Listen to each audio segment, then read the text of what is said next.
out of reflex professionalism rather than any genuine definitely a carbonite. And because he'd seen no sign of hostile mobile units, the ships of his command had held an absolutely unswerving course for over 6 hours, and Honor's fire control teams had plotted their positions with excruciating precision. 93% of her energy weapons scored direct hits, and there were no sidewalls to deflect them as they slashed straight down the wide-open throats of the Peep's wedges. The consequences were unimaginable, even for Honor, or perhaps especially for Honor. She was the one who had planned the maneuver, the one who had conceived it and carried it through, but deep down inside, she never quite let herself believe she would get away with it. And surely she wouldn't get her first broadsides in, utterly detected and unopposed. But she had. It wasn't really Yearman's fault. No one had ever attempted an ambush like it, and so no one had any kind of meter stick to estimate the carnage such an attack might lead. But the dimensions of the disaster became appallingly clear as Honor's fire smashed over his ships like a Sphinx tidal bore. The battle cruisers Ivan IV, Subutai, and Yavas lurched madly as grazers and lasers crashed into their bows. Ivan IV's entire forward impeller ring went down, all of her forward chase armament was destroyed, and the ship staggered bodily sideways as hull plating shattered and the demonic beams ripped straight down her All right, dogs. They could not possibly have come in from a more deadly bearing, and damage alarms shrieked as compartments blew open to space and electronics spiked madly. Molly circs exploded like pre-space firecrackers, massive bus bars and superconductor capacitors blew apart like ball lightning trapped within the hollow confines of a warship, and almost half her crew was killed or wounded in the space of less than 4 seconds. But Ivan really strong window today. Her forward engine plants went into emergency shutdown in time. Subutai's and Yavas's didn't, and the two of them vanished into blinding balls of plasma with every man and woman. Where is my lighter? Nor did they die alone. Their sisters Boyar and Cassandra went with them. The heavy cruisers Morrigan, Yama, and Excalibur blew up almost as spectacularly as Subutai, and every surviving ship was savagely damaged. The battle cruisers Modred, Pappenheim, Tamerlane, Roxana, and Cheetah lived through the initial carnage, but like Ivan IV, they were crippled and lamed, and the cruiser Broadsword was at least as badly hurt. Durandal, the only other heavy cruiser of the main force, reeled out of formation, her forward half smashed like a rotten stick, while life pods erupted from her hull. And chaos reigned as the crews of maimed and broken ships fought their damage, and rescue parties charged into gutted compartments in frantic search for wounded and trapped survivors. Yet chaotic as the shouts and confusion over the internal comm systems were, their intership circuits were even worse. For one of ENS Juan T's grazers had scored a direct hit on Tamerlane's flag bridge.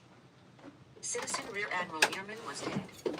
Citizen General Chernoff had died with him, and neither of them had ever even known their task group was under attack. The grazer's light-speed death had claimed both too quickly, and with their deaths, command devolved upon Citizen Captain Isler in Madrid. Really picking up. But the state-sec officer had no idea at all what to do. In fairness, it was unlike any officer. Even a modern-day Edward Saganami would have been able to react effectively to such a devastating surprise. But Isler was no Saganami, and the sharp high note of panic in his voice as he gabbled incoherent orders over the command net finished any hint I might be cooking this one inside. It came apart at the seams, each surviving captain realizing that his or her only chance of survival lay in independent action. Yeah. A few missiles got off, and Pappenheim actually managed to turn and fire her entire surviving starboard broadside at Wallenstein, but it was a pitifully inadequate response to what honor ships had done to them. Wallenstein's sidewall shrugged Pappenheim's energy fire aside with contemptuous ease, and despite the short range, point defense crews picked off the handful of Peep missiles which actually launched. And then Honor's entire squadron fired a second time, and there was no more incoming fire. 5 of the enemy hulks remained sufficiently intact that someone might technically describe them as ships. All the rest were spreading patterns of wreckage, dotted here and there with the transponder signals of life pods or a handful of people in skin suits. "Cease fire!" she snapped before her gunners could wipe out all of the cripples as well. And almost to her surprise, they obeyed. She felt a distant amazement at their compliance, for she knew how dreadfully most of them had hungered for revenge. But perhaps they were as stunned by the sheer magnitude of their success as she was. She supposed it would go into the history books as the Battle of Cerberus, but it shouldn't. She felt an appalled sense of horror at the totality, as unanticipated on her part as on Paul Yearman's, of what she had accomplished. She had killed more people than this at the 4th Battle of Yeltsin, but the sheer blazing speed of it all stunned her. massacre of Cerberus would be more accurate, she thought numbly.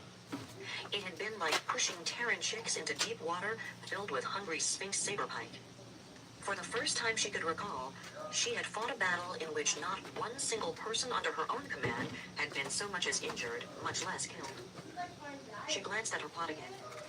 The transports had swerved wildly, turning to lumber uselessly towards the hyperlimit, but they wouldn't get far. Already, Scotty Tremaine was taking Krasnov in pursuit of one of them, while Geraldine Metcalf went after the other in Barbarossa. There would be no one to oppose either of them, for the single Peep heavy cruiser had been the target of the port broadsides of every one of her ships, except for Varnesi herself. The failure of her fusion bottles hadn't blown P&S Rapier apart. They'd simply illuminated the splintered fragments of her hull in the instant that they consumed them, along with her entire crew. Honor sat a moment longer, staring at her plot, and then she shook herself, drew a deep, deep breath, and pressed the stud that connected her to the all-ship circuit. Well done, people, all of you. Thank you. You did us proud. Now, do us even prouder by rescuing every survivor out there, People's Navy or State Security. She looked up without closing the circuit as Warner Caslay unlocked his shock frame and climbed out of his own chair. He turned to face her and came to attention, and her eyebrows rose as his hand snapped up in a parade ground salute. She started to say something, but then she saw other people standing, turning away from their consoles, looking at her. The storm of their exultation raged at her as, for the first time, they fully realized what their victory and the capture of the transports might mean, and she felt the entire universe hold its breath for just an instant. Then the instant shattered as her flag bridge exploded in cheers. She tried to speak, tried to hush them, but it was impossible.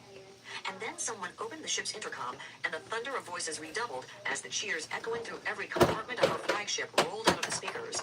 The same deep-brained triumph came at her over the comm from the other ships of the squadron, powerful enough to shake a galaxy, and Lady Dame Honor Harrington sat frozen at its heart, while the wild tide of her people's emotions ripped through her with all the binding, cleansing fury of a nova. They'd done it, the tiny corner of her brain which could still work realized.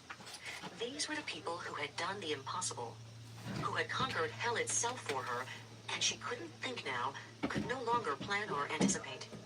And it didn't matter that she'd led them, or that the odds had been unbeatable, or that no one could possibly have done what they did. None of that mattered at all. She was taking them home, and they were taking her home, and that was all in the universe that mattered. Epilogue. Admiral Whitehaven sat at his terminal, watching another of the endless, dreary O&I reports, which had become all too familiar in the past 18 months, scroll up his terminal. Casualties and damages, ships lost, people killed, millions of dollars, industrial investments blown away. There had been no more runaway Peep triumphs, like the series of attacks with which Esther McQueen had announced the change in the military management of the PRH, had allowed themselves to become that overconfident a second time. But the momentum which had been with the Alliance for so long had disappeared. It hadn't gone entirely to the Peep side of the board, but it was clearly McQueen and Mikado who were pushing the operational pace now. And unlike Citizen Secretary Klein, McQueen understood she had the ships to lose if spending them bought her victories. He looked up from the terminal, running a weary hand through hair streaked with more white since the Battle of Basilisk, Right. and grimaced as his eyelid on the star map frozen on the mural wall display in his quarters. The meat started and everything else. Oh my god. PRH, and Thomas Theismann had not sat still. When no attack had come from 8th Fleet, which had been busy protecting what was left of Basilisk Station until a proper replacement could be scraped up from somewhere, Theismann had nipped out from Barnett to retake Sebring in an audacious raid. He'd hit that system and the Barn system both. The reading is actually really good, Jeff. Before Theodosia Cusack learned its activities and reacted to its absence. It's the audiobook. It was unlikely she could have gotten permission to uncover Trevor's story. Let's see here. I need... Given the shock which had temporarily paralyzed the Alliance's I need to get the command meat. structure and political leadership, but Theismann had been so quick that she couldn't have hit him even if she'd had permission. I need to get the meat. Which, Whitehaven thought, with admiration Now we have heat. only re-emphasized the danger of allowing an officer of Theismann's caliber time Now to we recover have his heat. balance and plan his own shots. He should be moving on Okay. right now, the Earl thought. Hell, we should have concentrated 8th Fleet 2 years ago, as originally planned, and darned well hit Baseman then. But even granted that we lost that chance a long time ago, we're still back at Travis Star and concentrated again.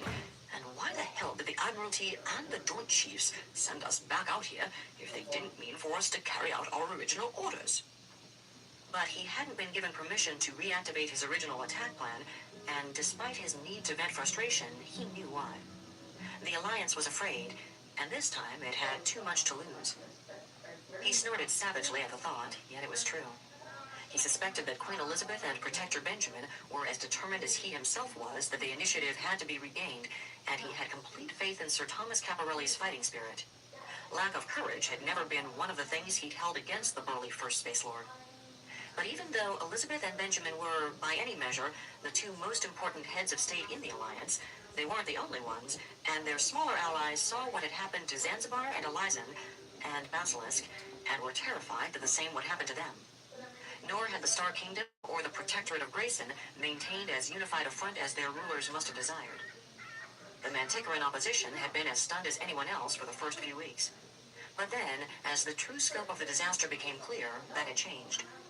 Their leaders had stormed into the public eye, plastering the faxes and domestic news services with condemnations of the Cromarty government's lax and inefficient, inexcusably overconfident, and culpably negligent conduct of the war.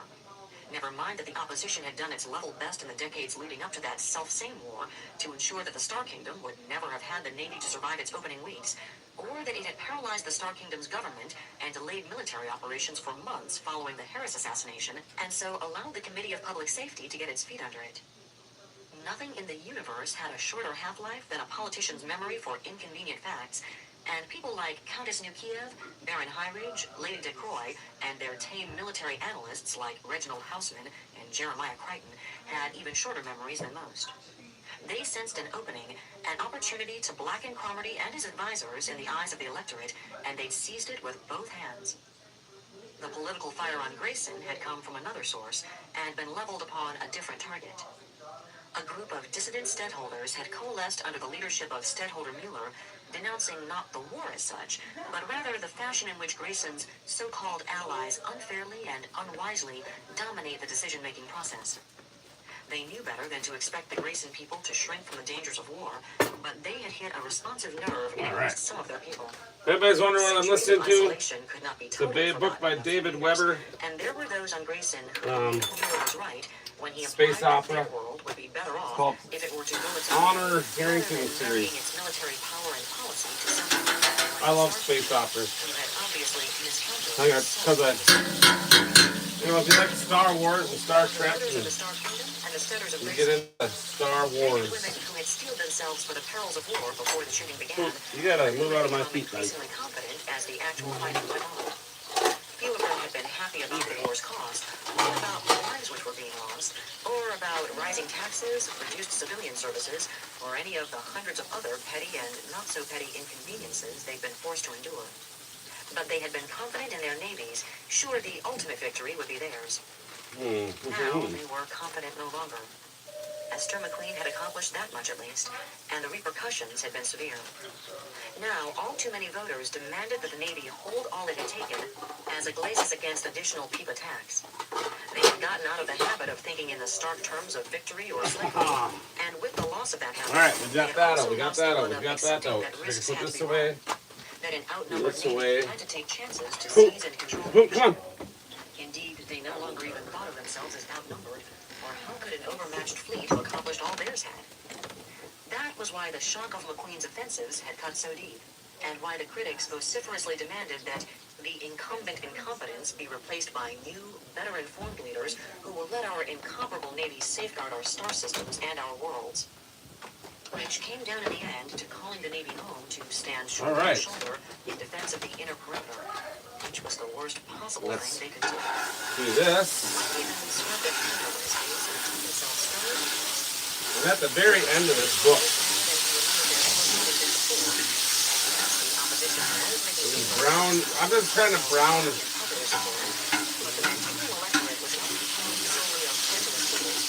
Brown enough. Damage popular trust in the Cromarty government had suffered might take years to completely heal, but it would be healed. I've got my book off. I'm going to start setting the timers. 20 minutes at a shot. Start. 4:16.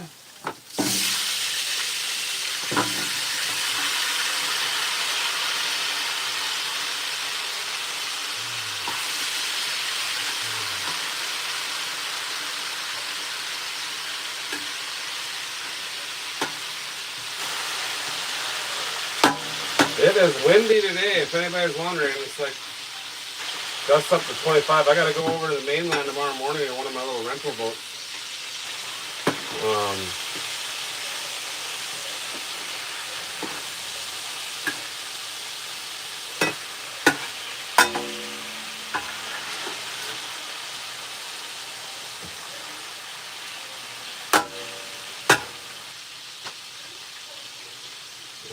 Alright, we got that started. I'm gonna go wash this. I'll be right back.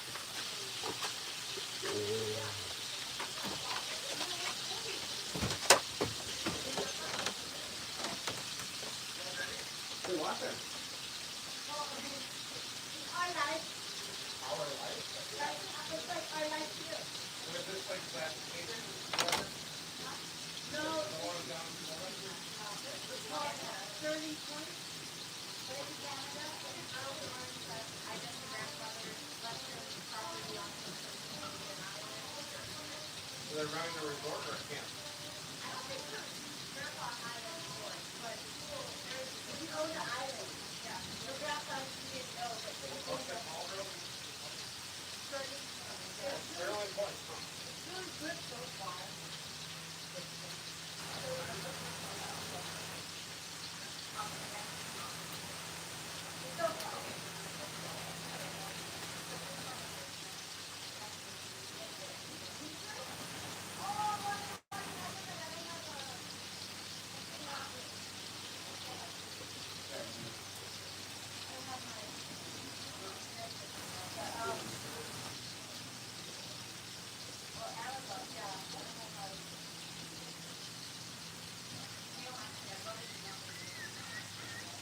It's so funny, she doesn't know anything about like full life, Ida's life. I'm like, hey, that's us!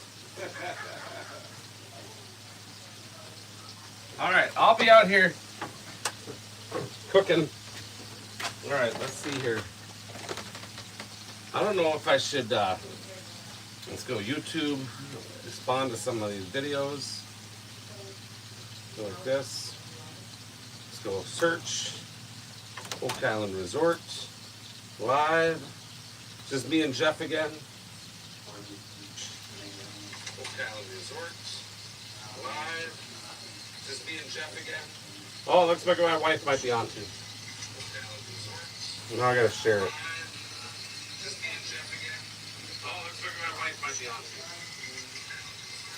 Now I gotta share it. Just me and Jeff again. Oh, looks like my wife might be on too. Now I gotta share it. Just me and Jeff again. Oh, looks like my wife might be on too. Now I gotta share it. I gotta turn down this volume.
Alright, so that has been shared. I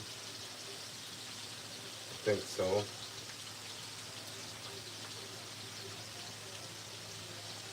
Why did that not pop up?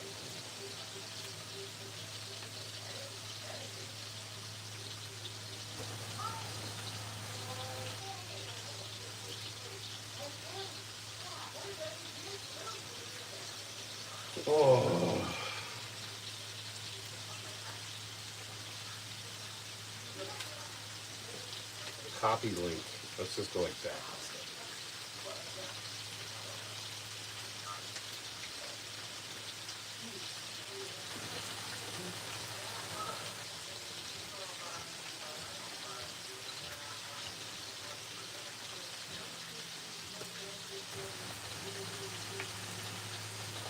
And then we're going to go on this one.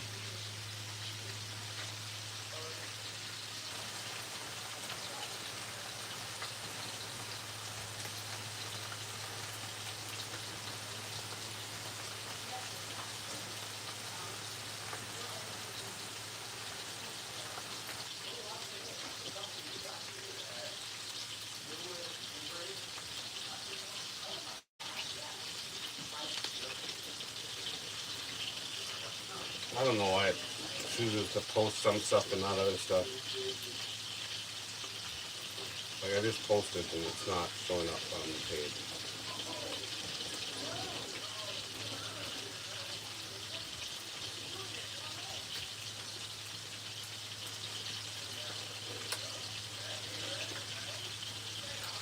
I wonder.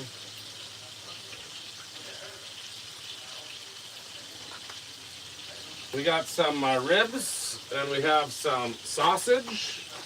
And good thing you're asking because I'm not paying attention. I'm trying to figure out how to post stuff on Facebook and from YouTube. It's like I don't even know why I keep doing the YouTube ones. I only get a couple of views anyways ever nowadays. I used to get hundreds of thousands of views, and now I'm not part of the algorithm anymore. It's my own fault. I decided not to post on YouTube all winter, and they're punishing me because okay, I need to get the seasonings in here. Flip these over, get the seasonings in here. And then, so yeah, ribs and sausage and garlic and a little apple from the broth. And yeah, it's good times. We're gonna have a lot of extra though tonight because there's not a lot of people coming. So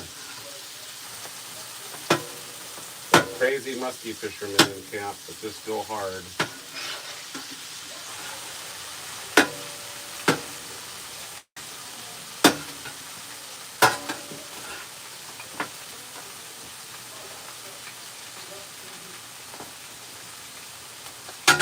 Right, time to put a seasoning.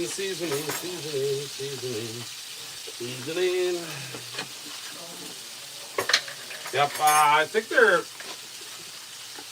beef ribs actually.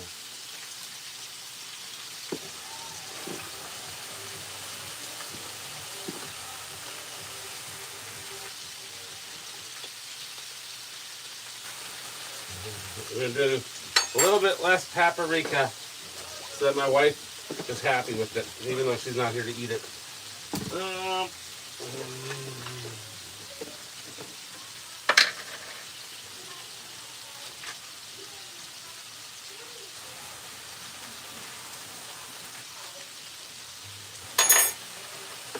And turmeric.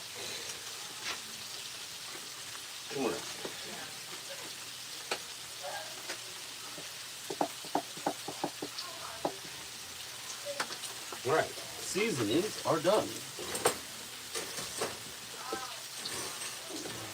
You guys can't see it on camera because I'm so anal that I put everything away as soon as I'm done with it.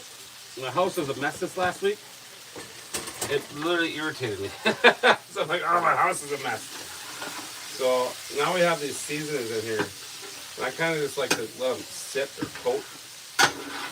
But in the last 10 minutes, when we're right there of the meat just kind of sizzling, I'm going to add some broth. And I think I should add the broth right now.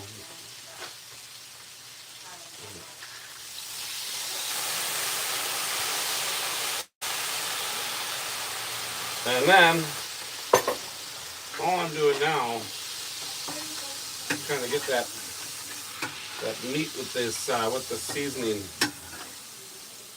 on there. You know.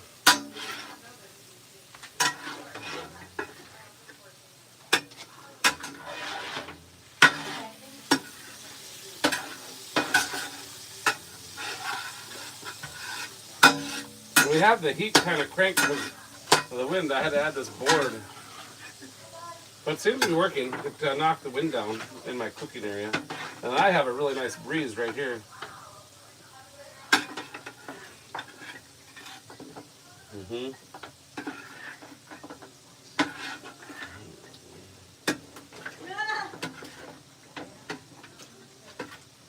But all that, this stuff will cook even with the heat being down. It's the broth when I add the big broth and the rice that will take longer.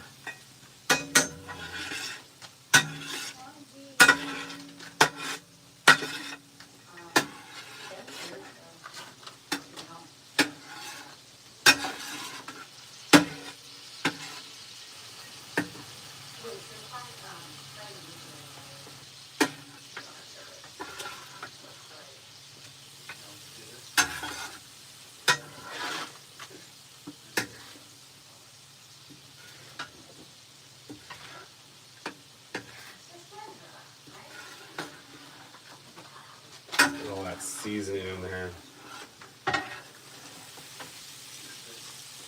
The meat's already cooked, so all I'm doing is season. Season.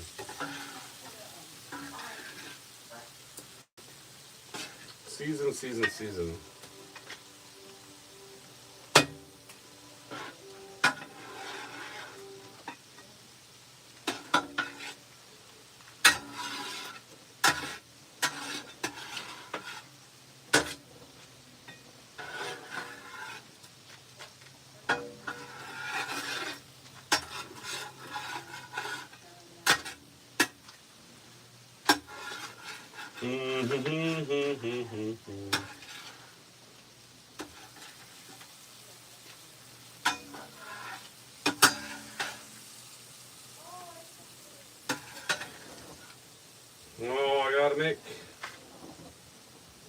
Look at this wind, it's just killing me.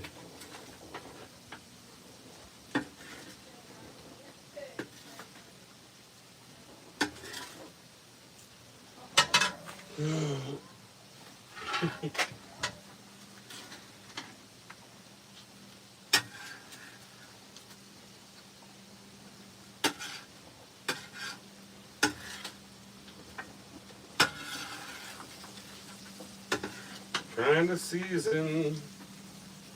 I need some music is what I need. Maybe some dun dun dun dun dun dun dun dun.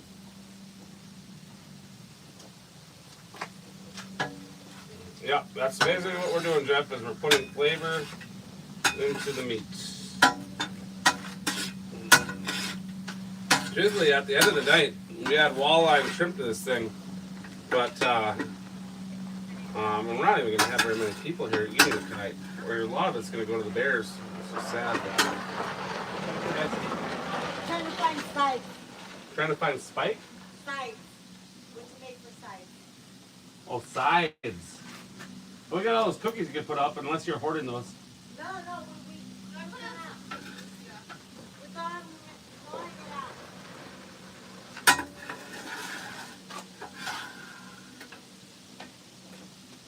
Yeah, I don't think. I think from this camp there might be 5 actual people coming to Paella tonight. So we're gonna have all this extra food. I'll put it in a Tupperware. And the staff can munch on it throughout the week, or we feed to the Bears. That's what's gonna happen tonight. It hasn't happened all summer long. Like, we haven't really had a lot of leftovers all summer. But with all the cancellations I've had the last 2 weeks, this week is just a kick in the butt. As a resort owner,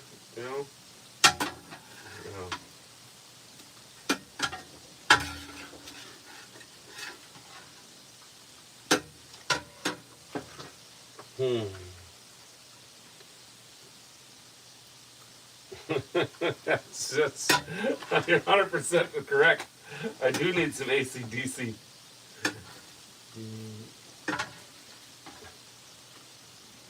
I think they ding you though. Like when you start playing music, like then they say, we can sue you if you don't take down your video because you don't have, I don't know how it all works. I don't know how they can sue you if you're playing music on your channel. But, supposedly they can. And so I don't mess with the YouTube rules, you know. 4 more minutes of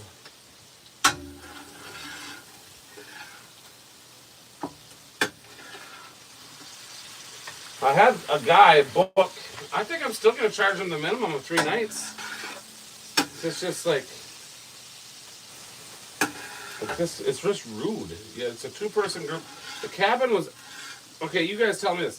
The cabin would have said empty. I had 5 cancellations. I don't know. I'd probably just do the 2 nights. But one of my guests who hasn't been up here in a couple of years, a good guy though, just hasn't worked out. He said, hey, my wife and I can make it up there Sunday, Monday, and Tuesday night. So, because it's a 3-night minimum. And then it's about $500 bill for that time. But now they have to leave Monday night. So it's just Sunday night, Monday night. So I don't know what to do.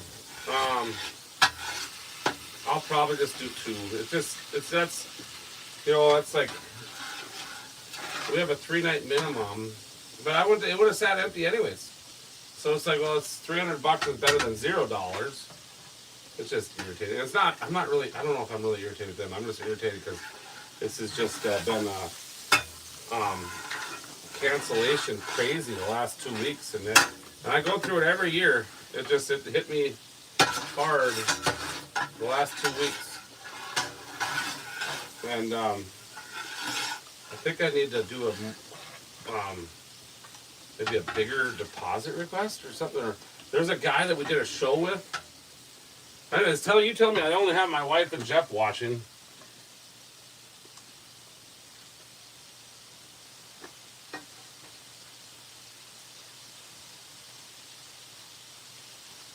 Yeah, Jeff, yeah, you're right. Compassion where appropriate is fine. That's right. It's really difficult. It's difficult because it's like, man, I mean, it would have sat empty. The cabin would have sat empty. So it's better to make that $300, but it's like, man, the 500 sounds a lot better than 300.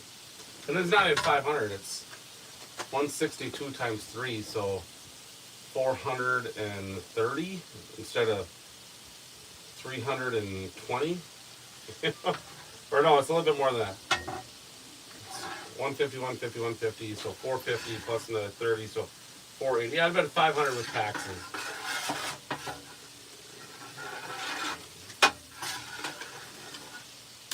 I think it's almost time for the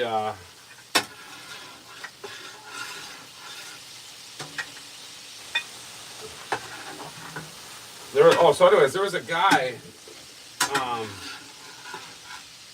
that my wife and I worked the shows with in Sioux Falls. He runs a charter boat and lodge business in Alaska, and he has a thing where he collects 50% down at time of deposit.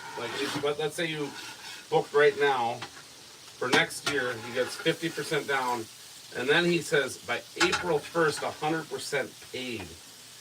I don't know if I could do that because I would end up spending the money because I'm horrible. But yeah. Whoa, why did it say gold? What did I hit? Oh, low battery. Yes. Gotta charge my watch. I like wearing this. It's my wife got me this present. It's actually really awesome. I need to work with it though because it can do music and everything. I do music through my phone, and I'm not. I need to really learn all the stuff on this phone, on this watch, because there's so much more I could do. Plus, like once I get the workout facility going up here, I'm gonna start working out at night, you know, and start losing this weight. I've been doing good on this diet. Okay, that's the timer. I'm gonna go get the fruit, the vegetables.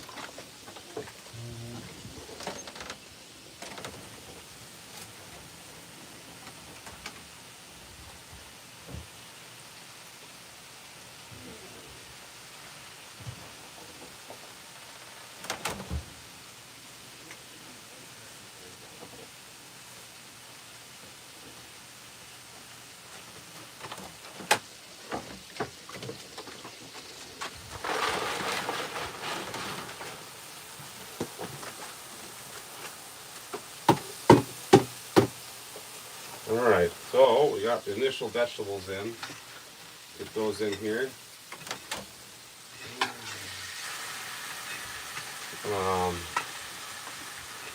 Those doing their thing.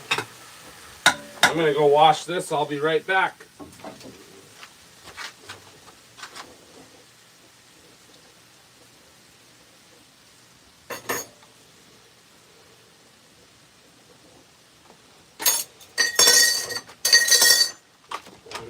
Tootie. Yeah, let's go, buddy.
Did the feed drop?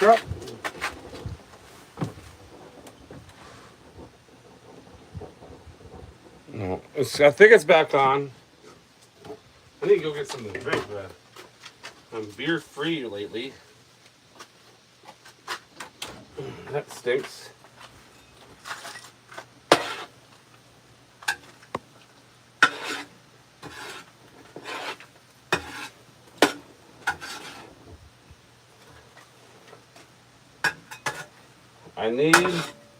There's this competition, Paella competition in Miami that my wife, once our kids are older, I think we need to enter.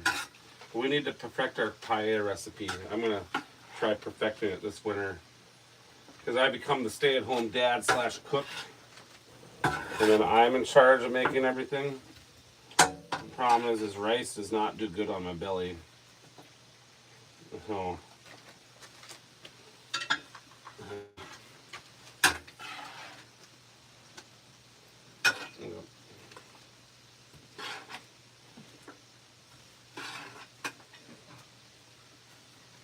I think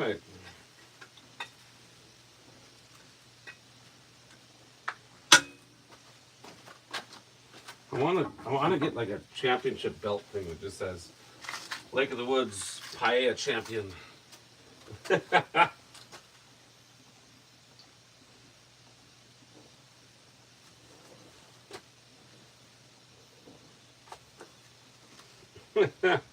That's funny, guys.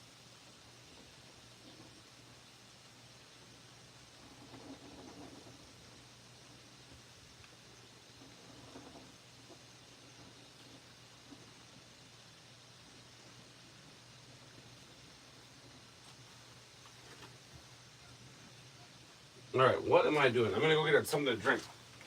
We got 20 minutes in between stuff.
may have burned my drink. It's definitely a strong one by accident.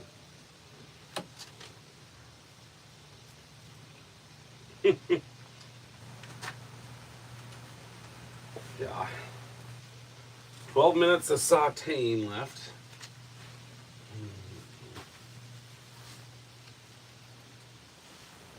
It is good.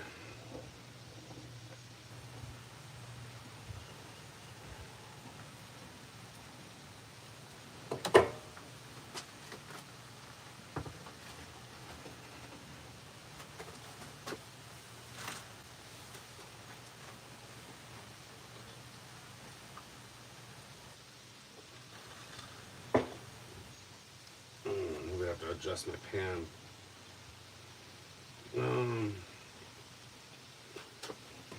I wonder. I can make this video even better by just going like this.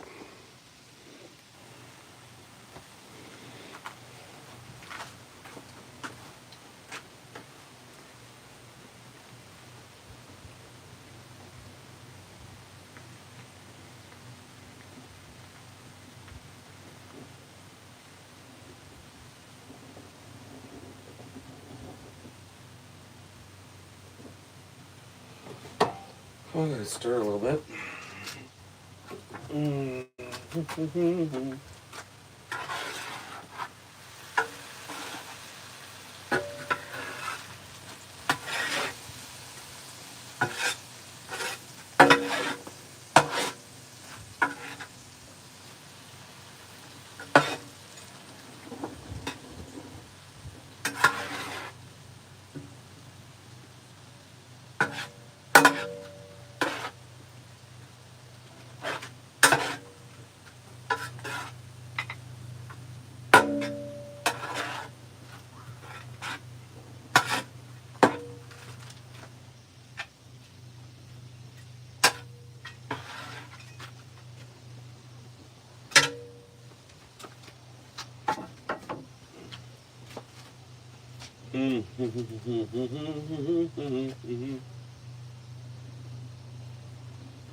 I gotta look up that next book in Amazon. Amazon.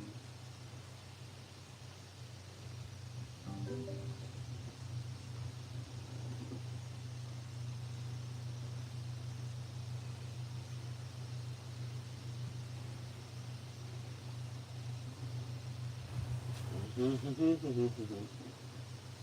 there's only 15, and I have got.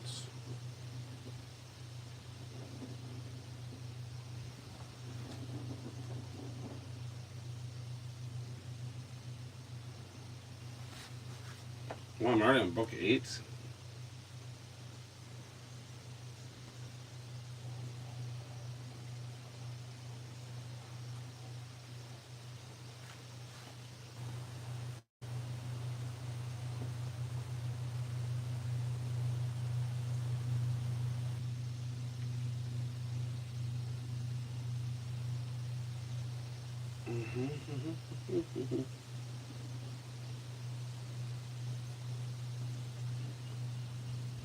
Yeah.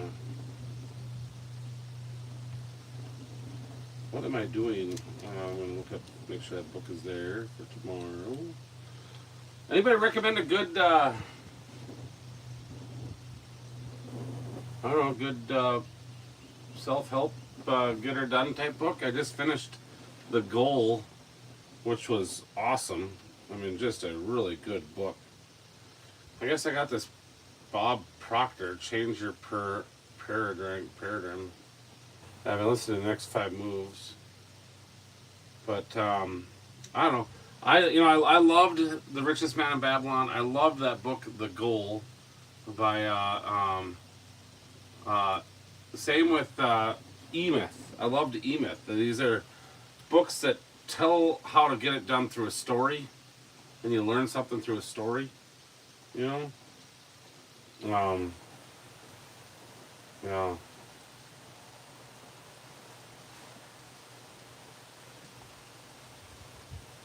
Those are cool.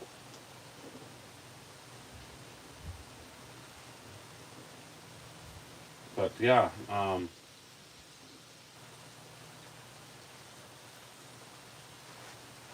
to make sure this thing is downloaded.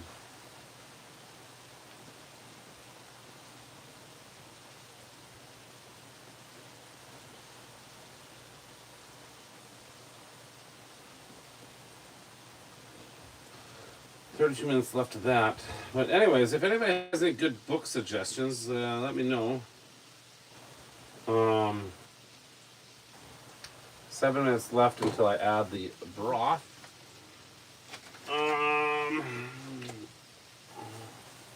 Then the broth will probably cook a good 30 minutes, and same with the rice.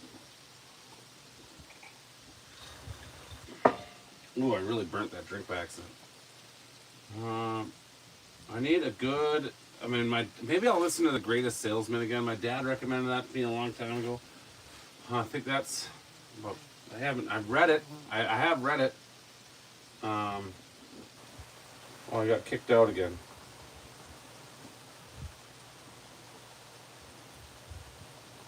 I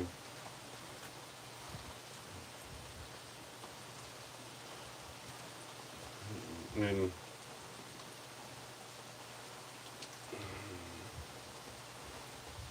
what's a good book? I mean, I love space opera. I love Lord of the Rings type books. I love books, and when I leave here and I drive all the way home, maybe I should. I need to get the audiobook How to Swim with the Sharks and Survive, but they don't sell that. Maybe they sell it on Apple. Because sometimes Atomic Habits. What are Atomic Habits? Or maybe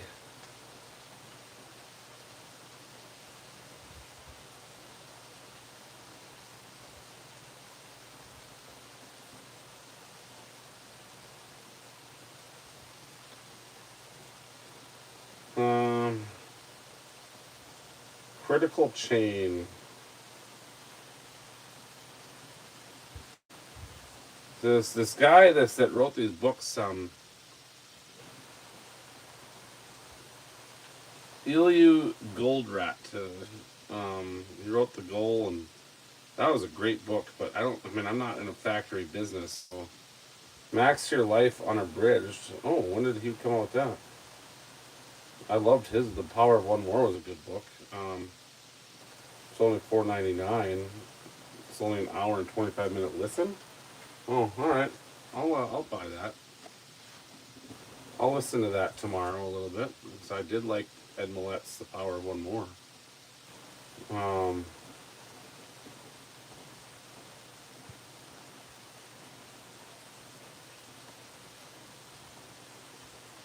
What doesn't kill us? How freezing water, extreme attitude? No.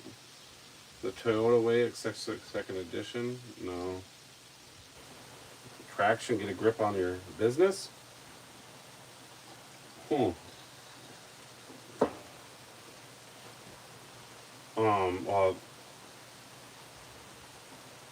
Traction, get a grip on your business unabridged.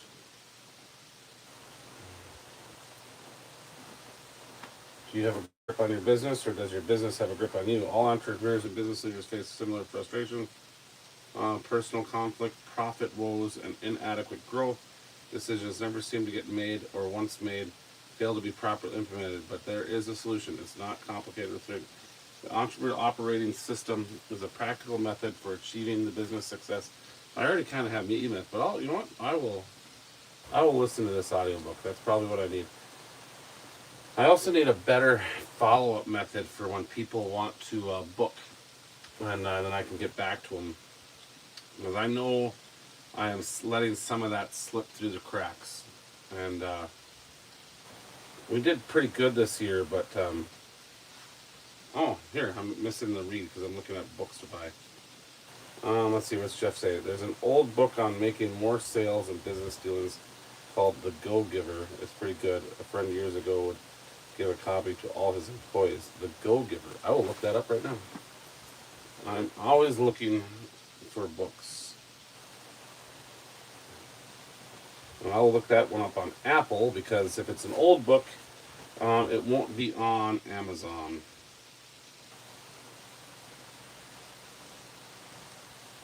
Ooh, the flies are coming out now. I gotta step in the wind. The Go-Giver.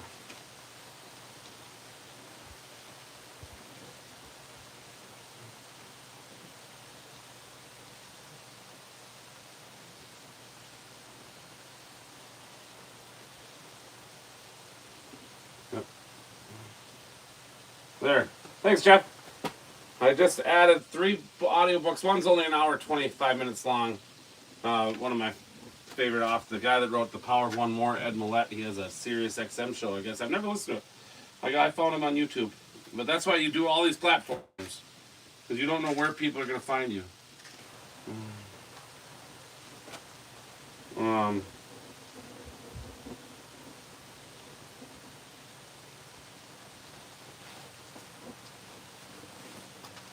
Yeah, I will definitely listen to that book. Minute 30, and then I will add the broth. Should not burn it. It's not. It's not. It's perfect. Everything's sauteed nicely. 20 minutes of sauteing. Now we're going to add the broth. And that will be all of 20 minutes. I'm guessing that's going to take a good 30 minutes tonight to get the broth where we need it.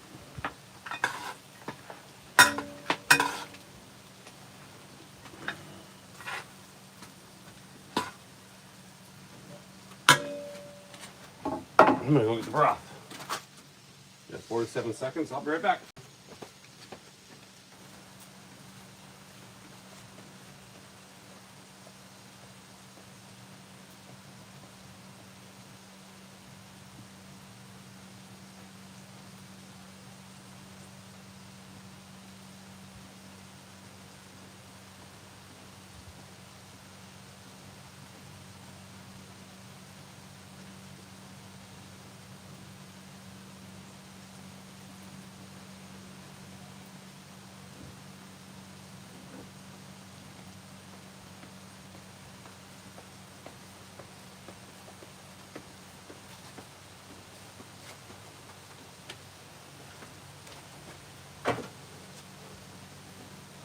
Oh, well, that was the timer. It was not time to add the broth.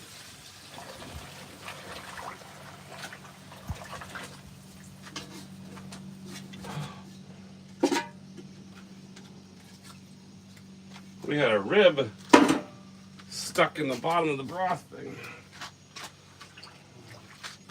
Well, I know they're all cooked. It's just not going to have the flavor. Should have probably given that one to the dog. It's not going to have the flavor that we've been adding to stuff for the last... put it right in the middle. Whoops. Oh, man.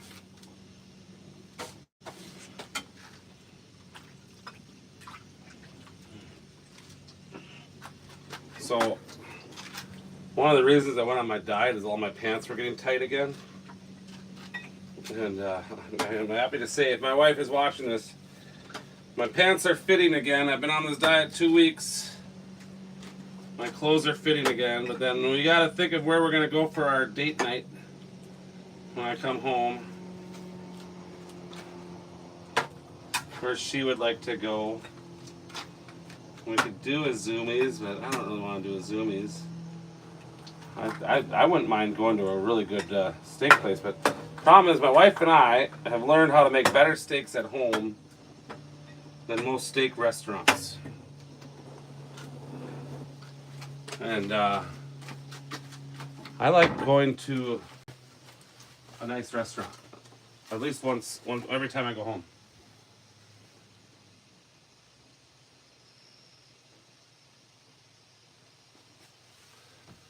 Yeah, well, you can tell I've got food on the brain.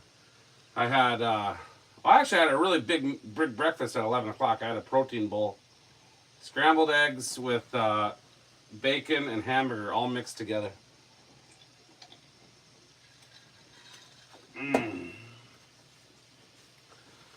So, I like going to Fargo Fish and Chips because they have oysters with fish, but it's all deep fried. They have really good clam chowder. Um, the spaghetti western's okay. We haven't tried a couple of the other restaurants in the Fargo Moorhead area.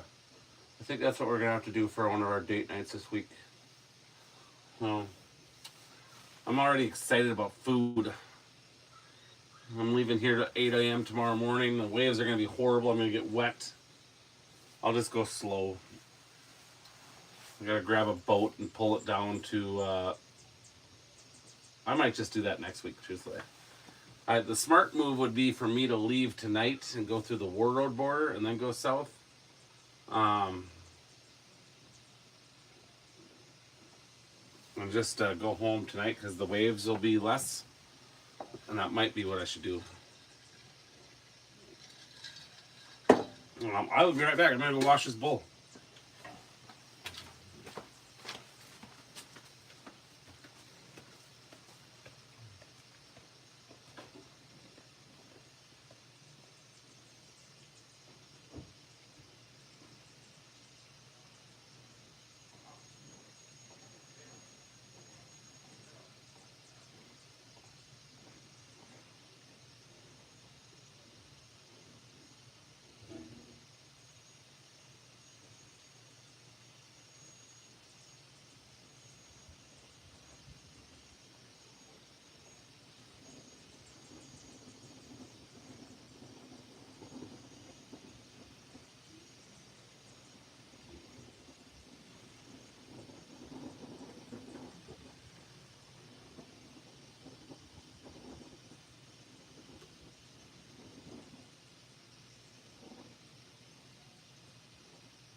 Oh, wow.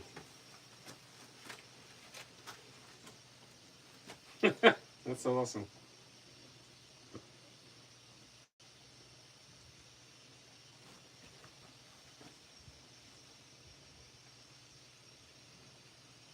Yeah, Jeff, you got a point there about the restaurant serving cheaper cuts. All right, this is going to take a while to get to that boiling point. Let's see. I didn't even set a timer. So normally this takes about 25 minutes. I was in there washing that bowl Um, we have to get this to a boil. And then once we see an evaporation ring, that's when we add the rice. And with this wind, it's probably going to take 20-25 minutes.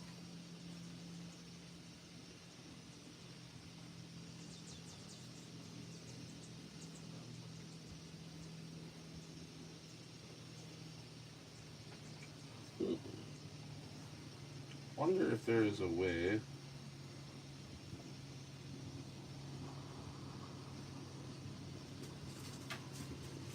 Never mind.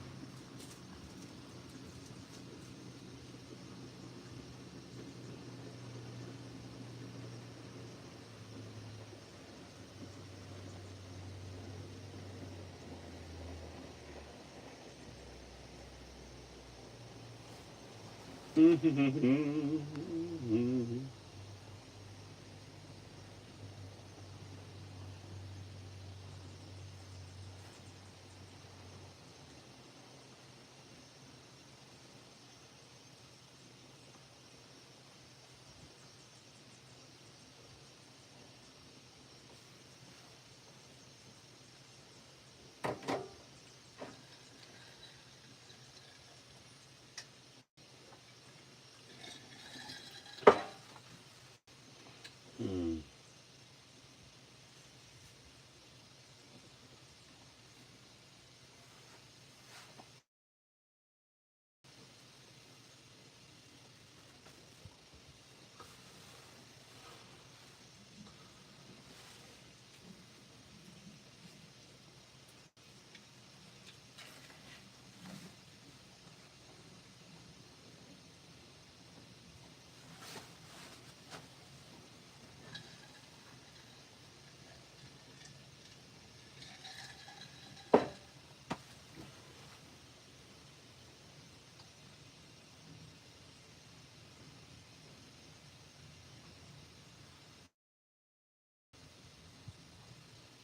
Boats are starting to come in. Nice. Mm. And the waves are dying down.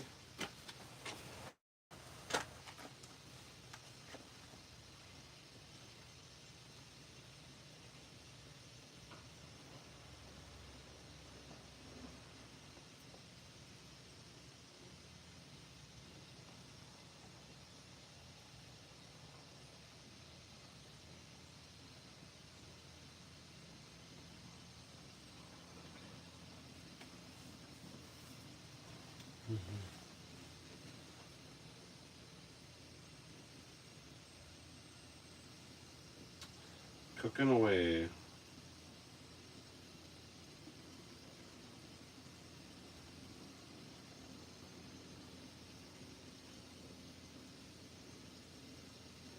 How did that happen? How did I bring...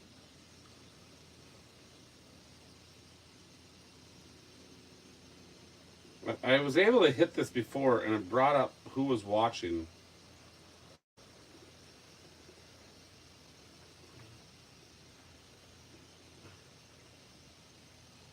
Now it's not.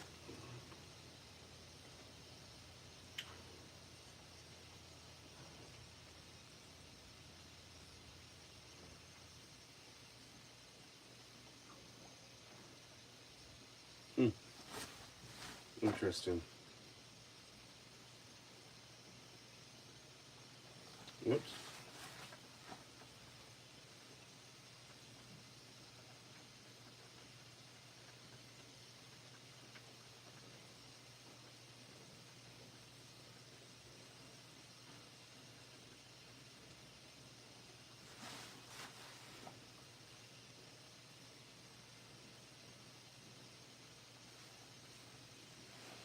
Oh. Oh, we got a big... Somebody coming off the dock with a big white bag. I'm just going to describe what's coming off the dock. We got Kelly and Jennifer and Ben coming in.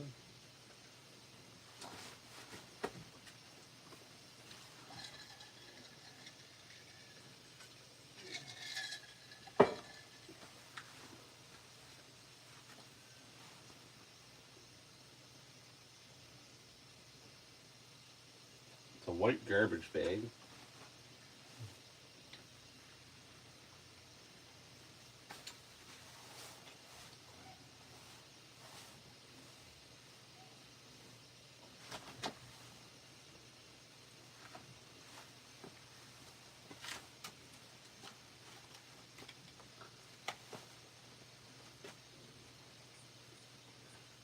How's it going, guys?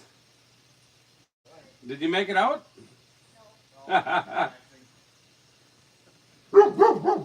Oh, bail. Well, we're just cooking here. At least an hour yet. 6 o'clock, she said, right? Yeah. It takes a little bit longer when it's when you have wind killing the heat, you know. Oh, yeah, I can imagine. So I'm just at the broth part, and then we add the rice, and then that's what going to be 20, 25 minutes, and then we add the fish and shrimp on top of that. Okay. But you can see, you can look at it if you want. So so you don't add the rice until you have an evaporation ring. And then once the evaporation ring, then you know that the broth is hot enough to add the rice, and then it'll absorb it over about a 20-minute period. Okay. Yeah, but it's a lot of stuff in there: ribs, sausage, vegetables, broth. It'll have rice and walleye and shrimp at the end. So is this kind of like a southern recipe? Or? No, it's a Spanish thing. Spanish. But okay. We had a foreign exchange student live with, Rodrigo, when I was a 10th grader. He was a junior that came over and lived with our family. And we're still very close today. We've done, his family is part of my family. You know, kind of one of those things when they spend a whole year with you. But my parents helped him move his family from Brazil to what's called Orlando back in the day. And so we were going down there and doing New Year's stuff 10, 15 years ago. And I mean, I once met a Gracie at one of his parties, if you know who that is. It's like a mixed martial artist. Okay. Yeah, he was at, so all the Brazilians would get together and do New Year's at Rodrigo's. And he would do a big paella, and all the guys would stand around and talk for 2 hours as they cook their paella. And so when I bought the resort, I physically looked at 6 other resorts around Bemidji and mostly around Bemidji, and I didn't like any of them. But the one thing that they all had in common is they all did a potluck once a week. Okay.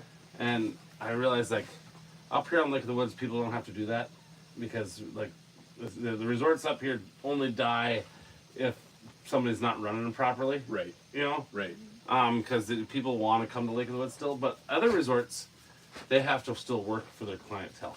Okay. You know what I mean? Yeah. And so, so I realized, I'm like, you know what though, that's such a good idea. I'm gonna do some kind of a weekly potluck. And then I got up here and I'm like, I'm gonna do a paella. It just kind of hit me one day, and so since year 2 or really year 1, I started doing these paellas, and I love it. I love it now. I'm kind of excited because in 3 weeks when football's on, I'll cook paella and watch football, and then we'll actually keep this door open. And there'll be guys watching football. They'll come in and out and watch football, and it makes it way more fun. Right. But I have my earpiece and I'm listening to an audiobook. While I respond to messages About the. Well, it's funny. I've seen this on Facebook. Yeah. You know what I mean? Because you do your daily thing in the morning, and a group of guys. We always stay in Spruce. So I was just there in July. There's 6 of us that go, and we stay on Spruce Island. Well, then last year, her and I came up. We stayed at Angle Inlet. And then this year, we wanted to get out here farther, because the problem is with Angle Inlet, you're back in there so far. I mean, we were running, 10, 15 miles all the time to fish. Where this is, I'm out here a ways. I can go. My mission is to have my cabins as nice or nicer, as nice. They have really nice cabins.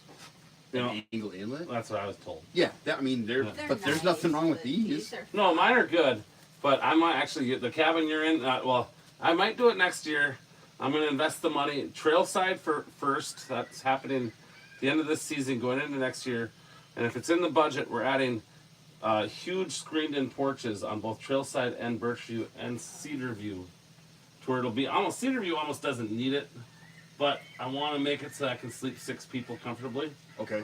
But those cabins, they both sleep 6, but people are on top of each other in the kitchen area. So if I add screened-in porches, like really big screened-in porches, then I Yep. can turn the kitchen into the kitchen and move all the living room stuff into the screened-in porch. Yep. And then you'll have a separate It'll be sitting area. sitting yeah. area, and it'll make where those cabins all of a sudden people go, oh, we got lots of room. You know what I mean? Right. Yeah. Yep. So, yeah, we have, and Birchview. There's no way for me to make that into a 3-bedroom, unfortunately, the way it is. Yeah, You know, it's. I can see it's a 2-bedroom. it's That's a just how 2-bedroom. it It's is. just how it is. I looked at it. I'm walking around like, is there any way to turn this into a 3-bedroom? You just can't do it. No. But if I did a screened-in porch, I can maybe do a bedroom off of another bedroom, but that still wouldn't really work because guys would, I mean, or Right, maybe a right. bedroom off of the screen-in porch. I don't know, but it wouldn't have the heating element like the rest of the place does. So, but my brother was in there, and he's like, we're kind of on top of each other. But I looked at it, and walked around because it's normally like my brother was in there with his 5, and they're all in their 50s, right? Like 49 to 50. I'm 47, so. And that's the only cabin I could get him in June. It's like, David, that Birchview opens up in June. That's the only one that ever opens up in June. Because everybody else gets a cabin in June and they go, I'm not letting this cabin go. Yep. You know, but Birchview consistently, that's the one that gets let go. So that one, I really need to add the screen-in porch on that one right away. But Trailside needs it. The N2 need big, giant screened-in porches, so that way we can move the couches and everything to the screened-in porch. And then, just maybe redo the kitchens then, make them a little bit bigger. But maybe else I won't have to, like leave the kitchen the way it is, but then reposition the kitchen table. Yeah, that could be out, Yep. so you can get all the way around it. But Yep. I don't know. I think it's. It's good for like Yeah. husband, wives, and kids. Oh, yeah. But when you have 6 adult men, Yeah. it can be crowded. So I just had my uncle was in there with 2 of his guy friends and 3 teenage boys. And they moved one of the dads to the living where the couch is. They swapped it. They had teenage boys. They're like, because one of the dads is a snorer. And it's like, well, you should, if we had a screen and porch on there, then it's so beautiful. You could just put him outside. There's only 3 weeks at the beginning of the season and 3 weeks at the end of the season where it's like too cold to sleep in the porch area. Exactly. You know, otherwise the rest of the season it's like, no, you can just sleep in the porch, you'll be fine. Oh yeah. You know, so they could have moved Gary outside. But no, that's kind of so. I have 3 cabins that that I want to get. Actually, 4 if I count Ashview, that I want to get screened-in porches on. Okay. And then maybe then after that, then it'll be like, all right, do I want to do one on Retreat? Do I want to do one on Midway? Do I want to do one on these cabins that are nice enough that they don't need it? But there's certain cabins that if I want to just make the cabin a little bit more aesthetic and where people go, I want to be in that cabin. Right. You know? Right. Because like Ashview is the same as Bayview and Pineview where there's 4-bedroom, 8 beds. Holy. And but it's the oldest one, and so people are starting to go, I don't want to be in Ashview anymore because it's kind of got a wacky bathroom. It's a really weird setup. They have this separate room for like the hot water heater and everything. It's a really weird setup, and where it's a wasted space kind of thing. Okay. And but there's nothing I can do. It's not like I'm gonna completely remodel the thing. No. So, but it's like, oh, but if I put a screened-in porch on that cabin, that's the one that right after you cross the bridge, it's got that whole side has really good sunsets. Okay. Where this side, you have the 2 newest cabins over there. So people like to be in those newer cabins, but how do I get that side where people go, I want to be in... I want to be down there. Yeah, yeah. But I mean, but half the reason though too is like I want to get to the point where I can, like Flag Island sets the price up here right now, and they're like $120 a night I think per person. Okay. They're around there. Like they say 112, but they charge you for a boat slip and all of this other stuff, and by the time it's all said and done, it's about $120. Yeah. And I'm at 81, but I'm going to 97 next year. Okay. And I'll be, well, and then who knows what they'll go to. And Sportsman, they're all going up. So like, but, and then Angle Inlet, they're at 90 right now, 85, 90. And, Yeah, that's about, so, but, But you're right about charging, because when we stay at Spruce, you spend so much, but then it's $25 per night for every boat. You know, as a docking charge and all that. I don't do any of that. No. So I just do a rate. You get free ice. I don't charge for any of that. And like I've had the other resort owners go, Elver, you need to charge for all this. You need to charge. I'm like, no, I'm just going to up my rate. Right. And I'm not going to be the cheapest anymore. Right. And if I lose business, I lose business because I'll get it from one of the other resorts that are so used to being all these little ticky-tack fees. They go, we want to be an Oak Island resort that doesn't have the ticky-tack fees. No, I Yeah. agree. It's almost like an all-inclusive. Yeah. You know, I mean, not food, but, you But, know. well, on Sunday night it is. Yeah. Actually, and actually we, my wife has brought it up about, you know, like we have this amazing lodge, which we never lock this door, by the way. Okay. We lock the office, just not this door. So Okay. if you ever need to come in here in the middle of the night, it's open. Okay.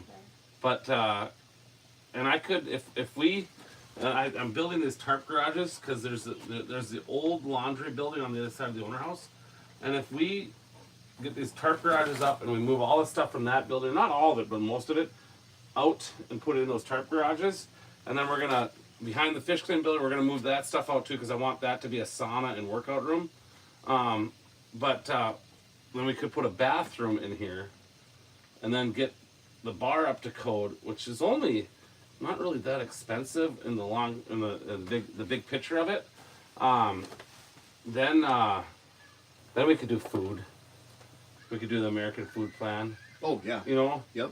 But then you gotta have more employees. You have more employee housing. And it's like, Oh, yeah.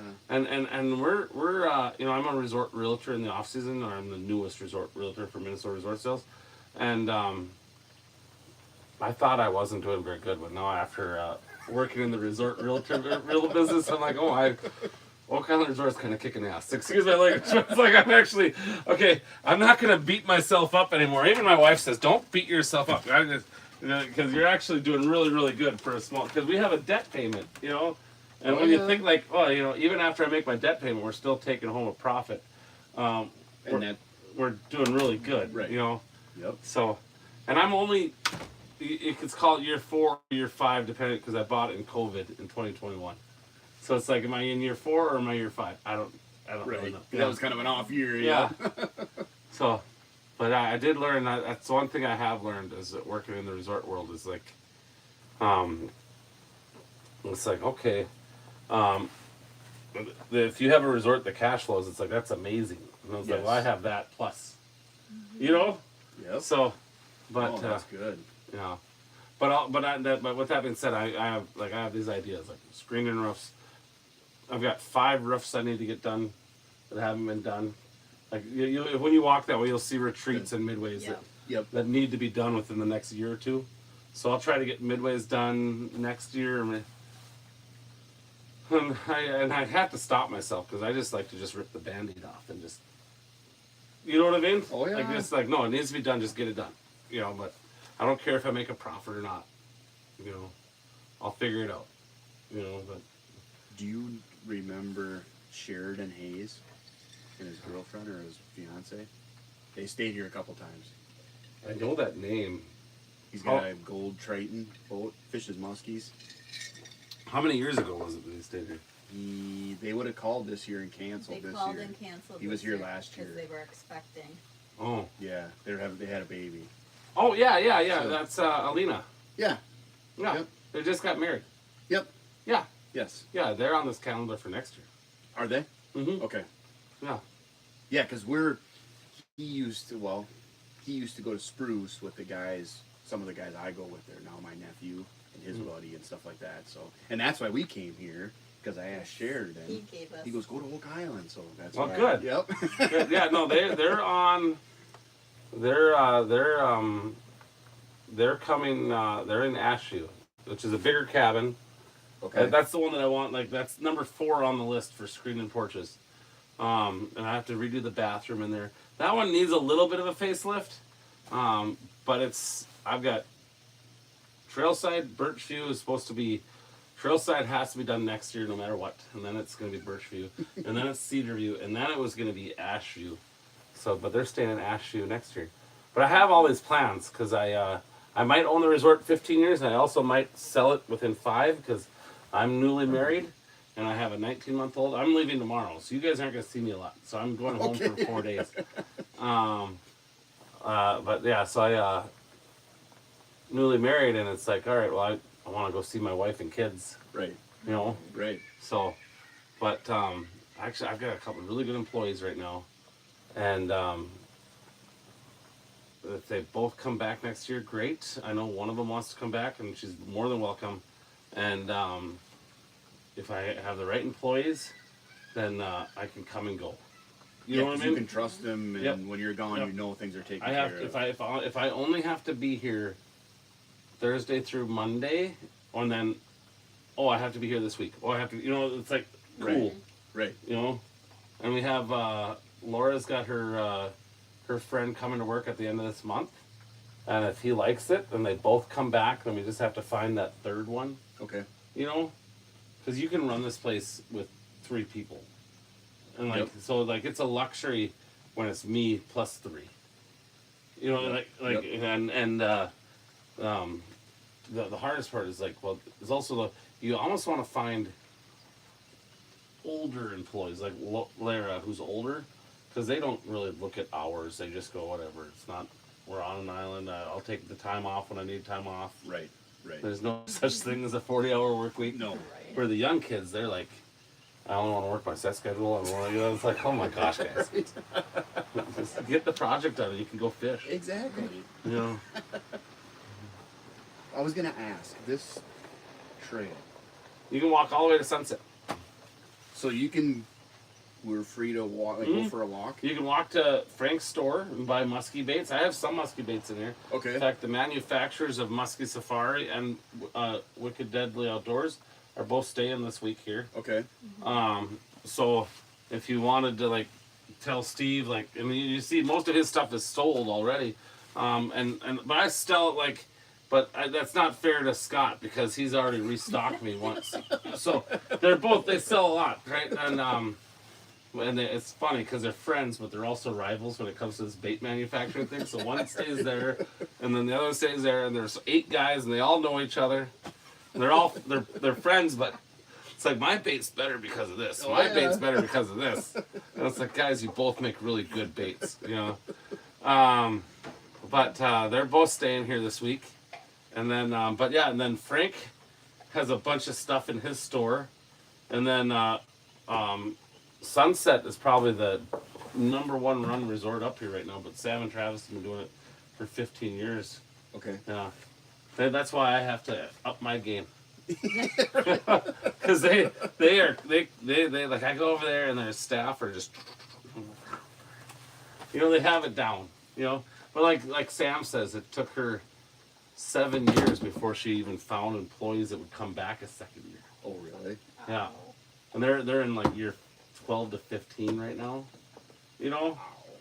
So I'm only in year 4-ish, 4 or 5, and I had one employee that came back a second year last year, and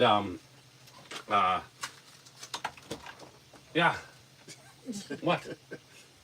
Well, in or out, buddy? Okay, now he's gonna go grab something. Come on. You got a toy, yes. But and then she's in Colorado working for the state parks. Oh, okay. So she's doing good.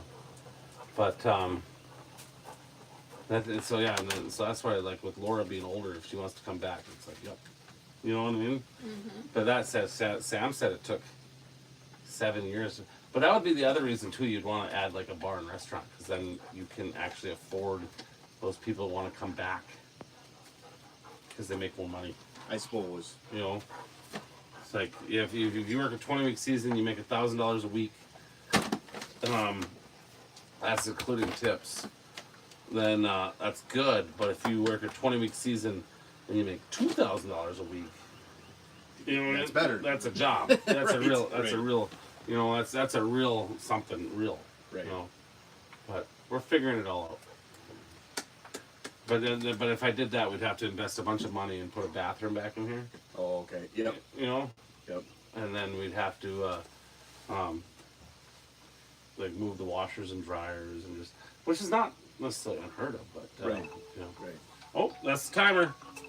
It's a 25-minute timer. All right, we'll let you get to work. We'll be back. Yep, it's time to add the rice. So I'm gonna go get it. Come on.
All right, time to add the rice.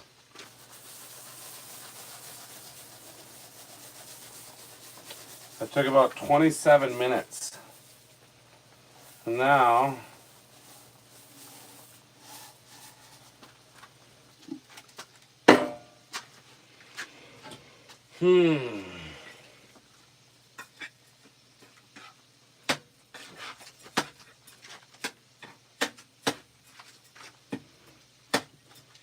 I gotta be honest, I'm enjoying life today.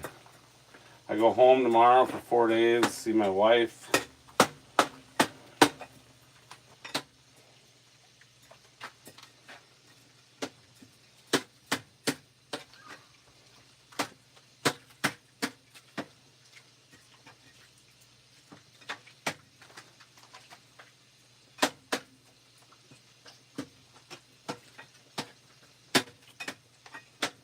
So I'm just mixing it up. I'm trying to get the rice on the bottom of the pan.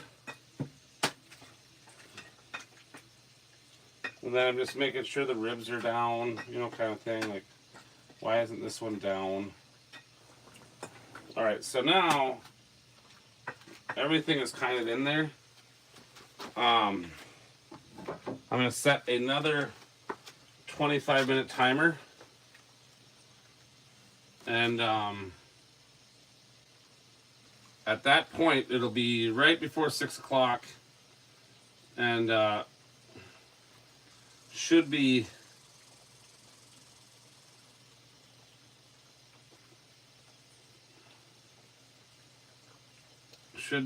time to add the fish and fish and shrimp. Hey, John.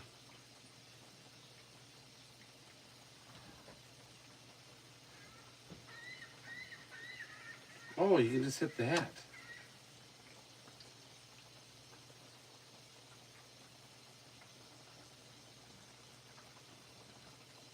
Oh, and Grandma Lenora is watching too. All right, I'm gonna go wash this pan.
man.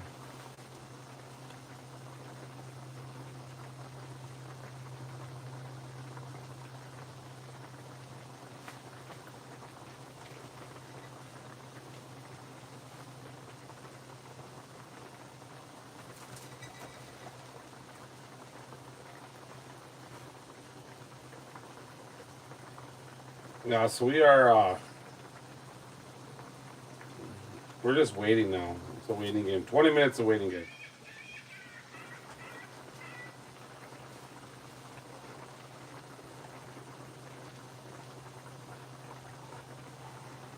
Bale, you're gonna drive me nuts.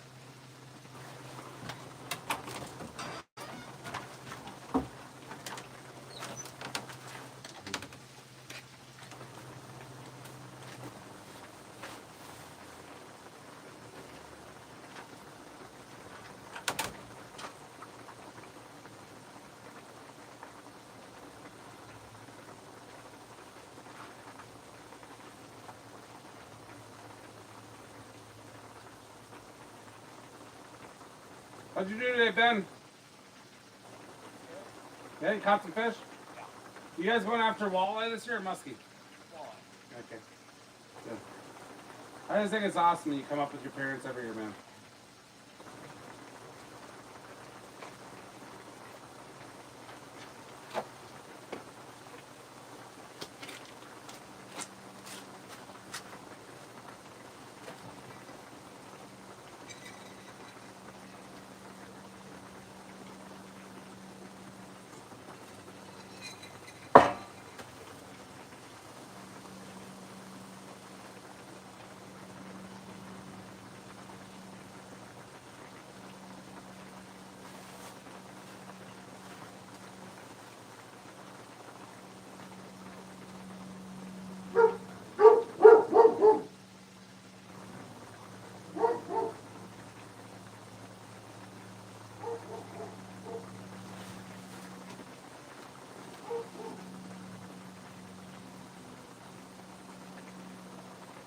Man, it looks good.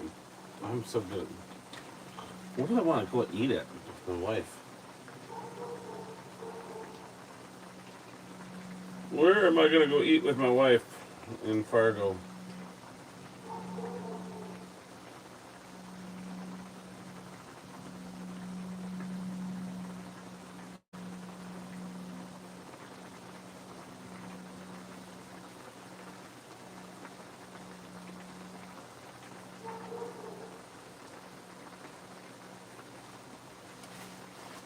Mezzaluna? We can go to Mezzaluna. Rustica, we always go to Rustica because I like Rustica. K-pop. Maxwell's, we can go back to Maxwell's. Urban 42, we've never been there. Pork and Cleaver, we've never been there. Skies, what is Skies?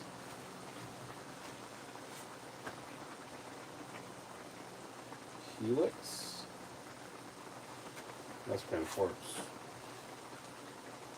What do we got? Oh, Skies is Grand Forks, no wonder. We got Pork and Cleaver and Urban 42.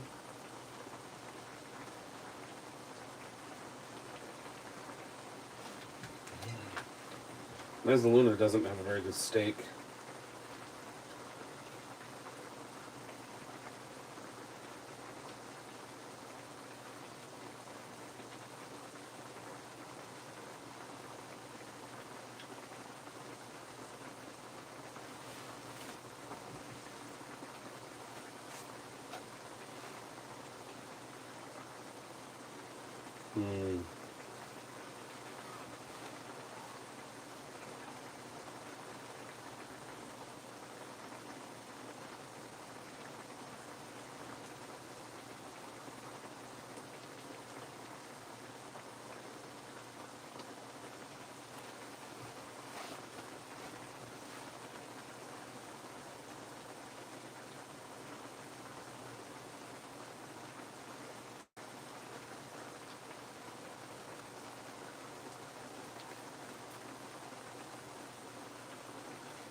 Worst beer hall.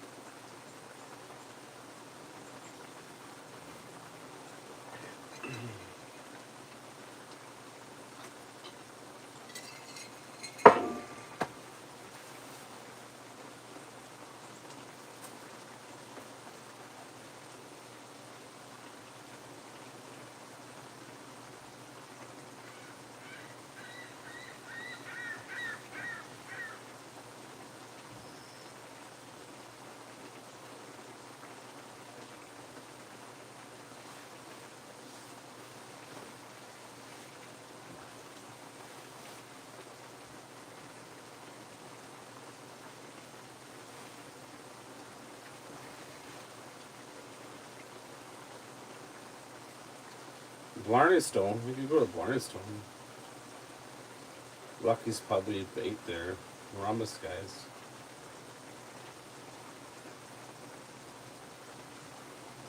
No, we're not going to vinyl taco.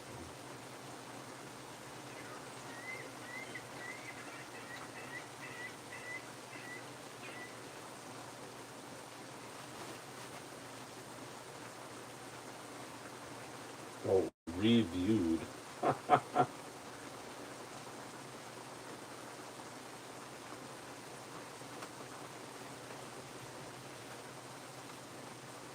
Hmm.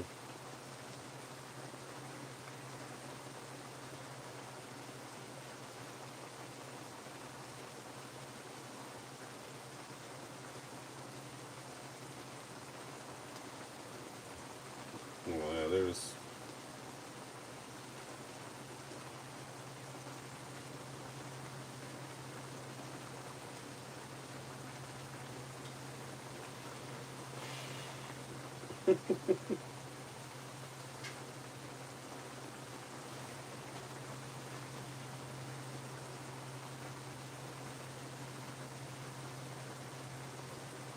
How is Luna and Fargo only a $2 Stein?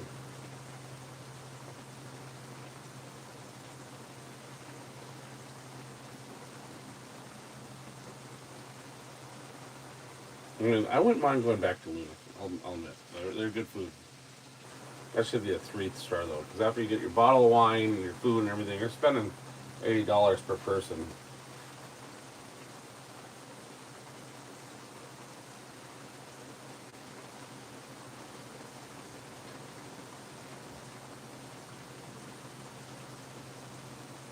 I've never even heard of Black Coffee and Waffle Bar.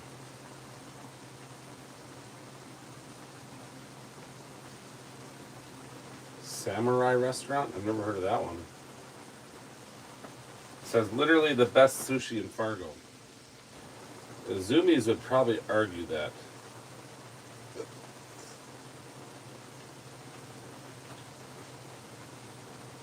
This review. Literally the best sushi in Fargo, hands down, no contest. All you can eat sushi joints are fine, but for exceptional sushi, skip them and eat here. I love this place. Eat here once a month when I'm in town. The amazing roll truly is amazing. Eat here, I command you. And then it said, responded here. This was 6 years ago. I'm not sure what happened, but we just picked up food to go. COVID-19, it was just okay. When you eat in and order the amazing roll, you get a bunch of crispy tempura batter bits that you can smoosh. They don't give you any when you order takeout. They also didn't include any pickled ginger or wasabi.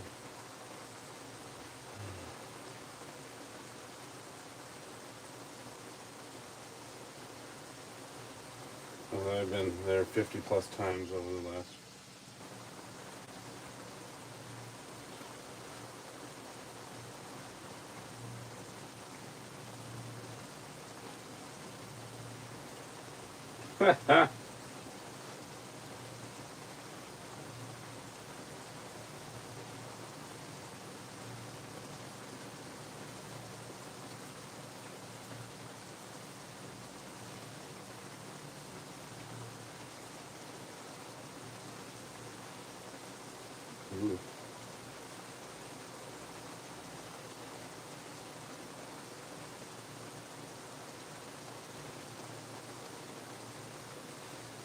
I don't know. I'm so hungry. It's because I'm cooking.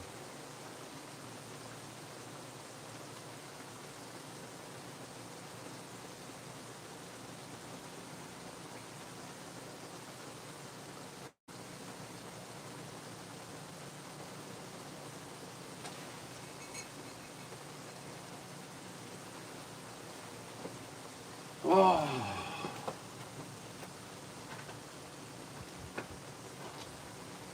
Why was that moved over there?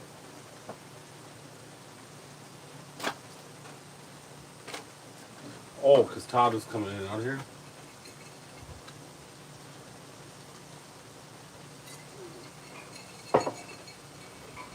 Mm. I'm just looking. I'm looking at reviews. I'm not paying attention to what people are saying on live.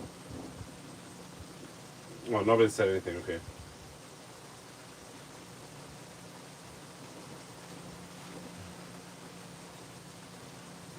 I'm going back to looking at food reviews. I need to leave a food review of Oak Island Resort. I wonder if we can get food reviews from Yelp up here.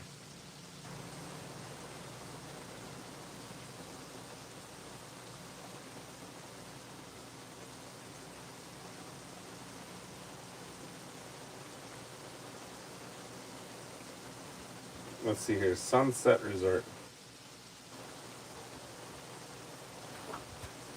Let's see what their food reviews. Oh, they got a perfect 5.0.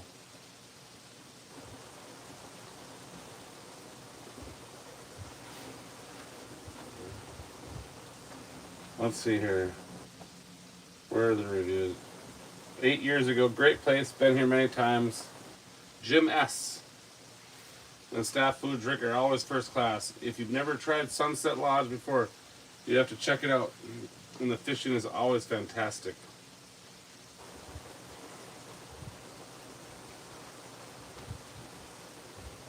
Jason W. a year ago.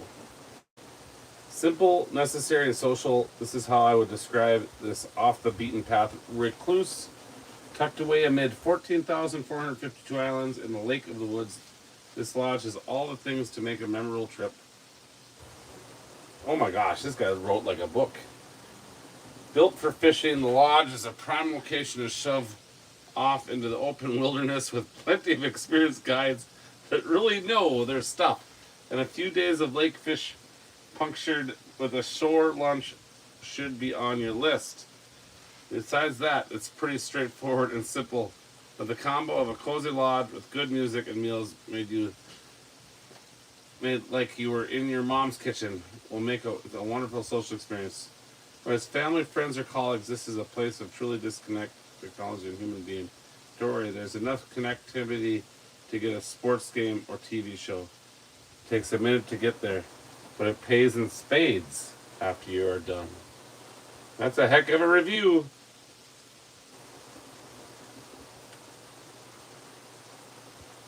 Here's the next review from P.F. from 9 years ago. This place is so awesome.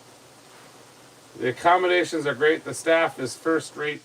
The fishing advice is accurate and not a close guarded secret. The food is top shelf. The price is very reasonable, and they make newcomers feel like they've been here 10 times before. I will definitely come back here year after year. Perfect for both fishing and the guys to get away with the family. Stay here once and you'll be a customer for life. Oh, here's the Sunset owner. Thank you for staying with us, and we look forward to seeing you next time.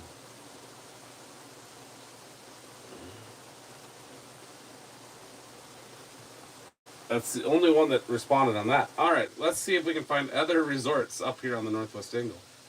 On Yelp. We are looking at Yelp. Hennams, I bet you they don't have any. Probably Sportsman still. Yeah, it's still under Sportsman's. They have no reviews. Let's see if Oak Island Resort has any reviews on Yelp.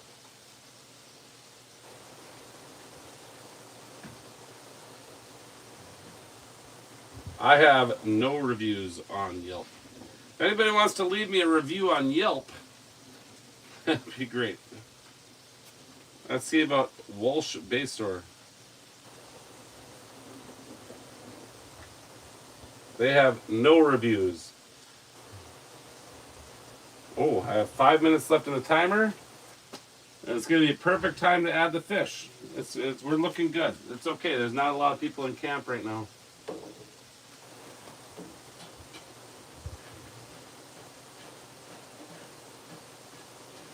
All right, let's look at Flag Island Resort. They have one review. This is from 6 years ago. Flag Island is one of the most beautiful and relaxing places I've ever been to. We were transported across Lake of the Woods from War Road in a comfortable pontoon boat. The staff was so friendly and accommodating. The fishing was incredible. They even have a great happy hour on the island. The food is terrific. The people up here are really hurting because there is no access across the Canadian border now. If you take the adventure across the lake, you're really helping some struggling business and have a trip to remember for a lifetime. Oh, she wrote this during COVID.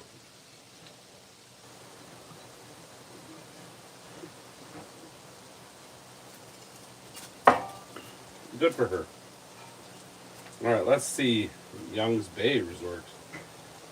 They always have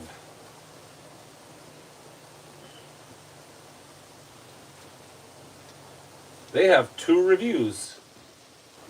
You know what? I have to get the fish out. And then I'll come back. Uh-oh.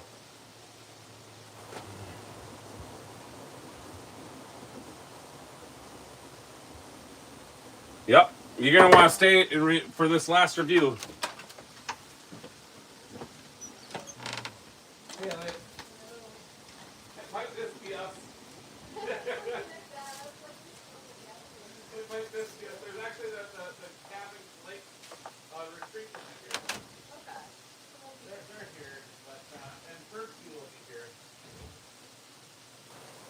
But yeah, it's gonna be like 8.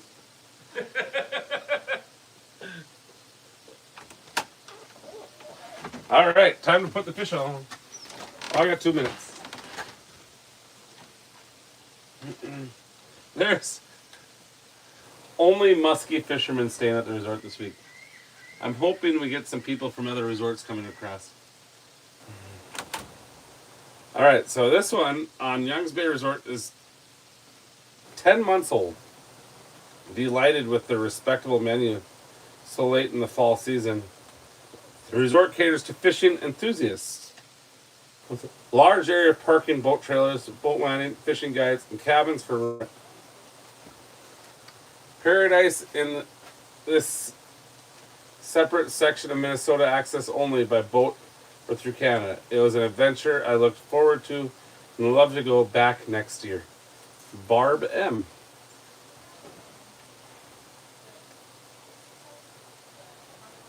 Let's see here. DT, only a 3-star from 15 years ago. That was probably before Richard ran it. That was only during Rick.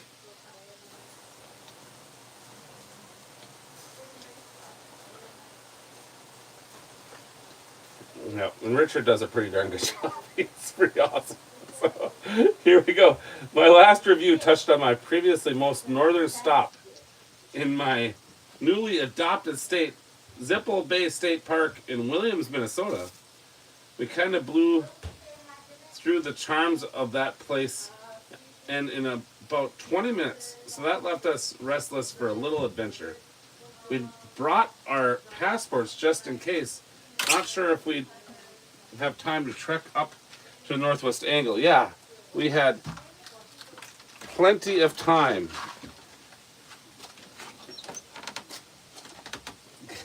Getting there was a major trip across the border into Manitoba, across the border again back into Minnesota, and once you arrive in the angle, you have to phone customs and let them know that you've been there, or that you're there. I can't read. You have to phone again to let them know that you're leaving. The first reporting booth was out of service. So we phoned in at Young's Bay Resort and stopped in the bar for a beer, and that was about all we did in the angle. Plenty of people were up there for the holiday weekend and seemed to be having a fine time. I think it may actually be cool to go back by boat. Oh, there's the timer. By boat across the lake. But I think that's not really ever going to happen. They left a 3-star? What a loser. DT. That's you don't leave a 3-star because you only spent 30 minutes on the Northwest Angle. Time for the walleye.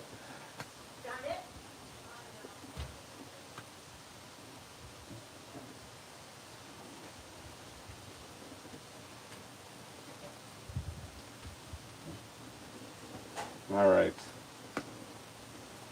We're putting walleye. You know, I can separate this a little bit because I have, I didn't thaw out as much walleye as we only have like maybe 6 people eating.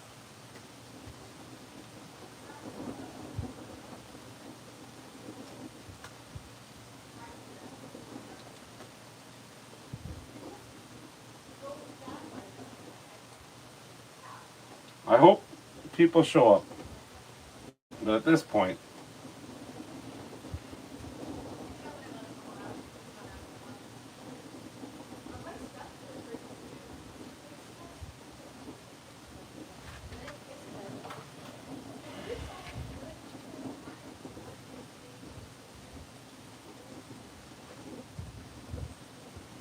my staff are going to have lots of paella leftovers, and I'm just going to tell them, feed it to the bears.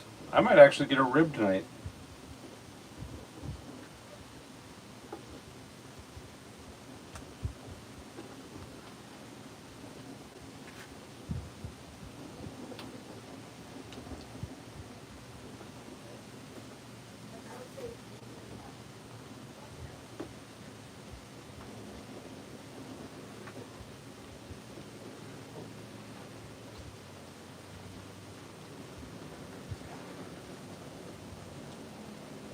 Some cheeks, and now the shrimp.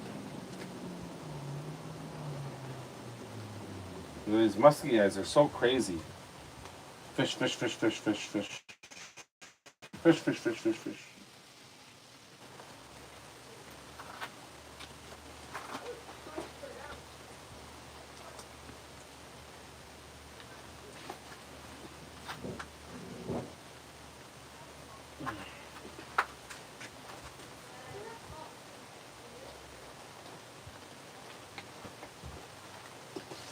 Hey guys. Magic happens? Oh yeah. We're just adding the shrimp and then we got 15 minutes and it'll be done. Alright. Yeah. Oh, it smells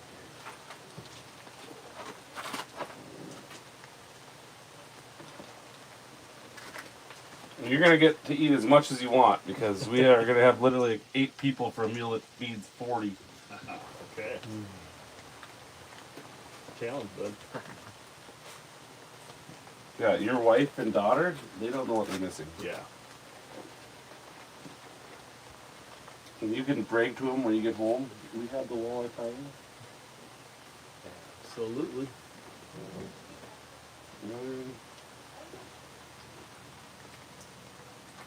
There we go. All right, now I just gotta season it. Take my earbud out. I was listening to an audiobook. Oh, there you go. Yeah, okay. Season. You guys like spicy? Him probably not so much. Okay, I will go light on the spices. I get used to it. It's not as bad as you'd think. I don't hate spicy, I just prefer stuff without it. No, it's not. Like, I usually go way more crazy than that. It's not. I'm not a big spice fan, but when you're cooking it out, you know, Yeah. you don't.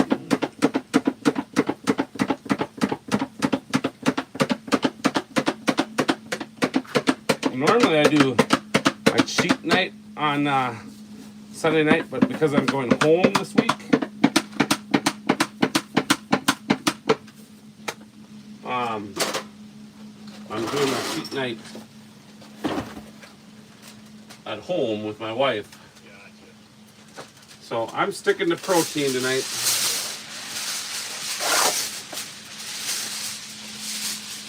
Where are those hot tabs? There you go.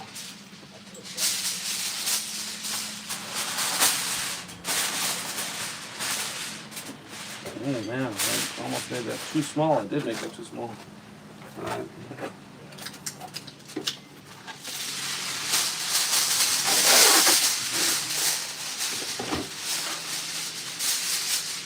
And the wind dying down is nice.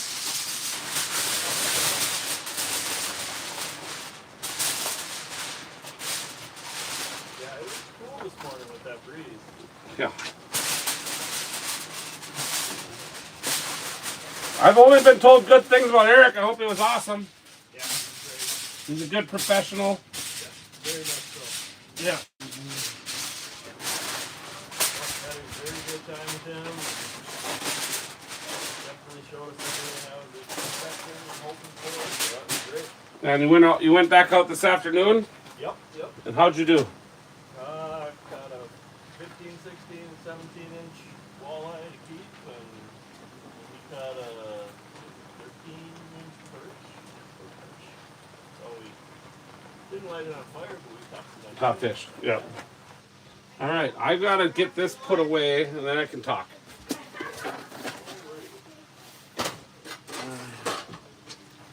Putting my drink over here.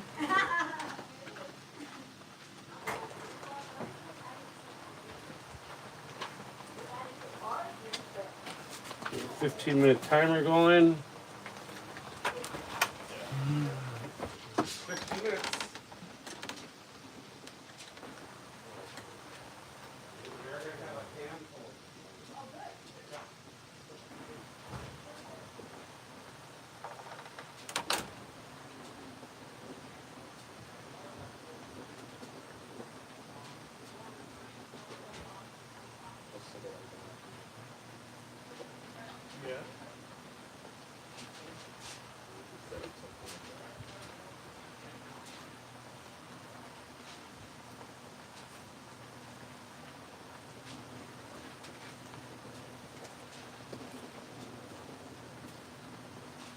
You guys gonna join us tonight? Yeah. Oh, awesome, good, because we have only like, it's all musky guys. Okay, I know, that's hard. It's like everywhere right now. Yeah. There's only musky fishermen. Aaron and, I haven't wrote it down yet, it starts with an E, Ezekiel? Everett. Everest like mountains. Yes. They're walleye guys, so they're Okay. here. Our tree cabin is here.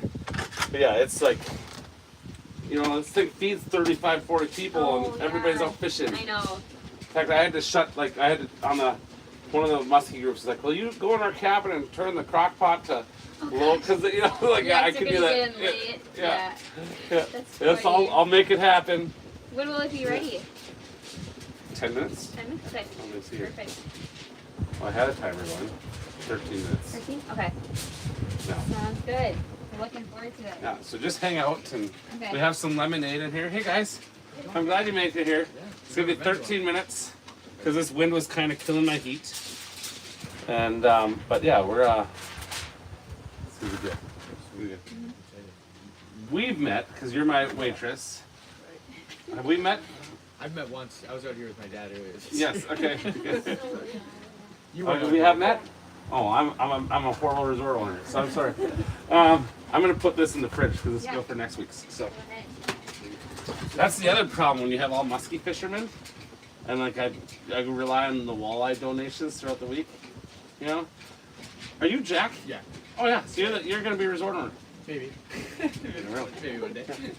Yeah, you'll steal my paella idea. It's all good. I I'll don't come care. up with something else. What's that? You come up with something else besides paella.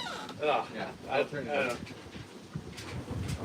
You guys have all musky guys at your camp too this week? I don't know. I don't work at the resort right now. Oh. They went.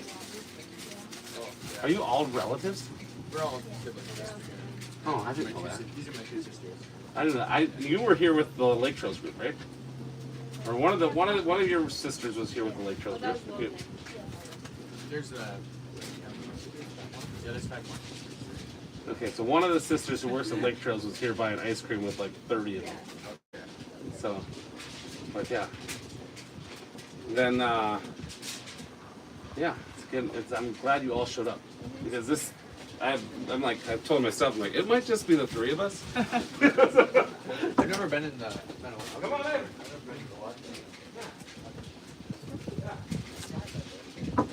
I've been doing, like, I was ready to Yelp reviews for a short time. You're supposed to be the next one. I never got to it.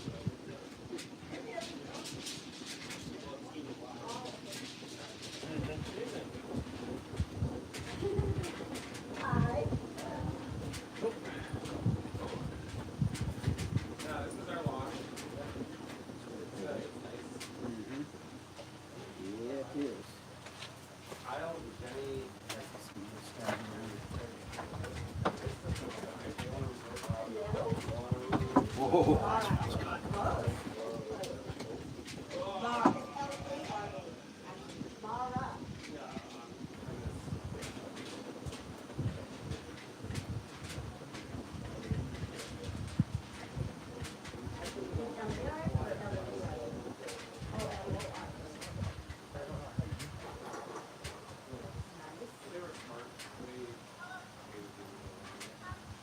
We also have, ice cream for dessert.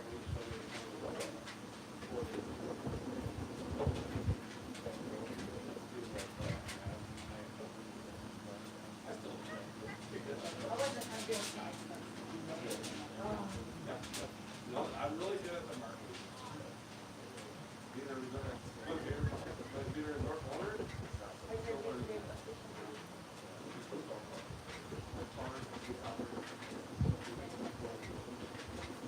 but I've also done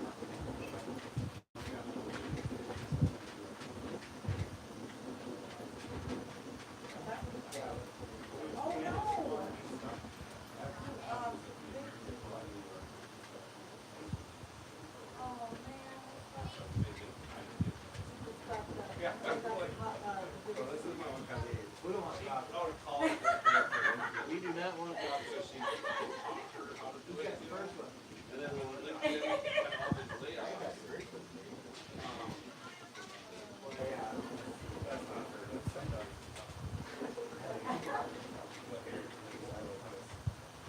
So when all the layouts happen, she learned how, she's like, well, I'll just do social media. I think 2 or 3 years she's living in New York, exercising a lot. Yeah. Yeah. Yeah, it's, that's what she does, and then I have another cousin that lucky she's on, what's that next?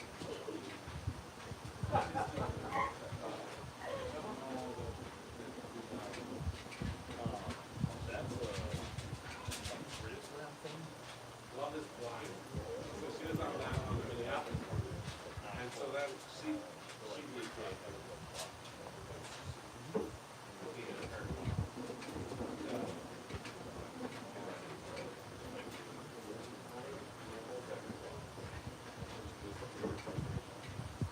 She's still active.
we want to hire my wife's family from the Philippines, and they've been denied twice now.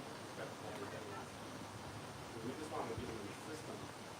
Once in the system, we can approve it for coming and going, and they can come back in here. But they, I don't know, politics, I don't know, but they have denied twice. I've had another person who was from the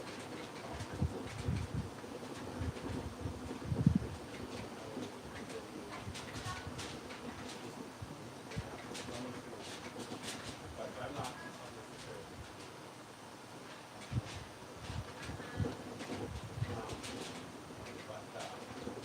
Yeah, so that was fun. So once that's all done,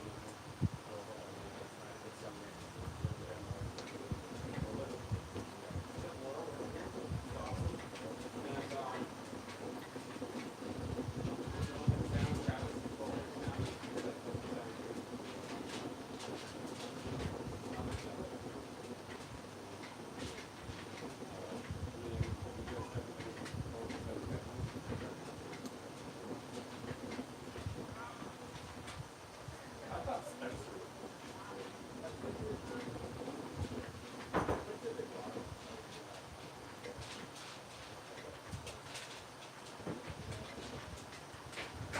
There's so many new guys right now. I know I was talking to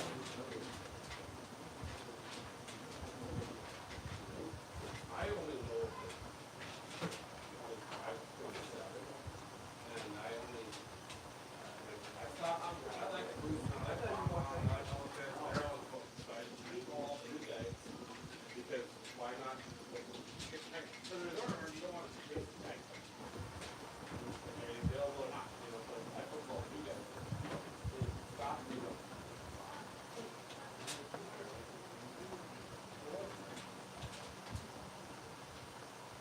I don't think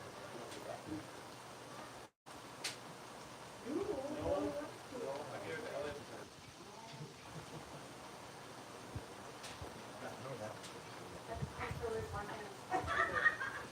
Well, I took the morning off, but I stayed in my house until 7:30. Good. No, it's okay with Doc. Like, actually, the key. I'm like, oh, yeah, here's the key. It wasn't me. I don't know.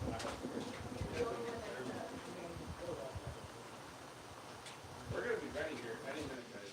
Did you let the creek know? Okay. And then we got some girls. Gabe's coming in. Baby's here. Party view is right outside. And those are the only non-musky papers.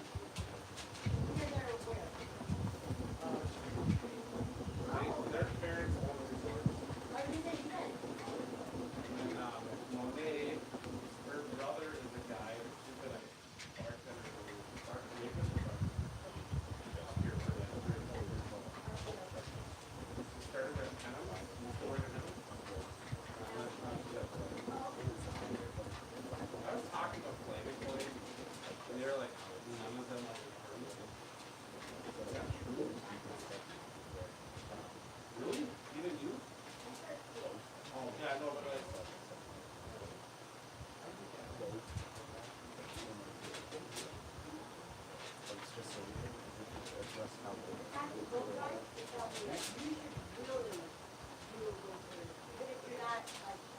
you could go be a bartender and waitress at the day. That's the high pay.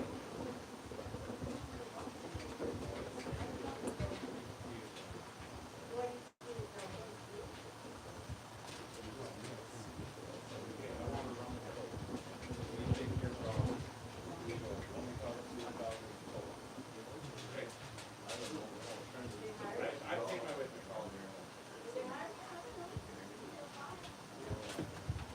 I can give you a review of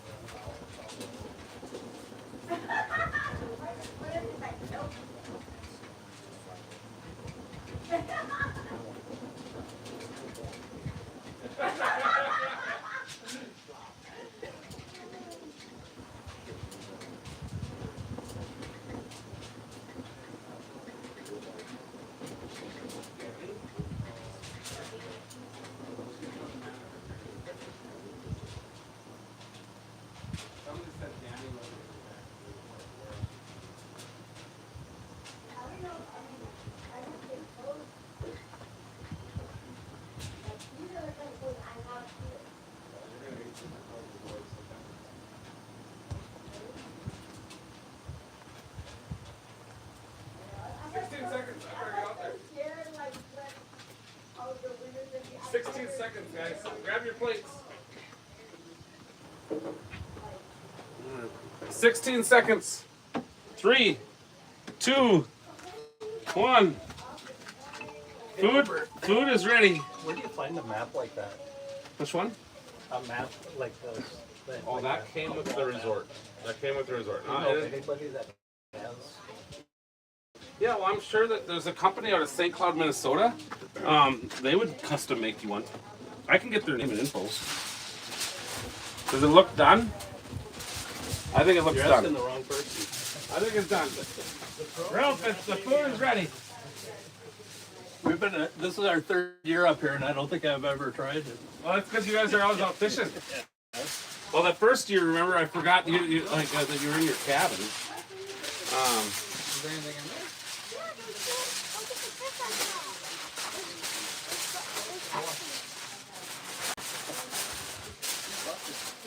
All right, Don, it's ready.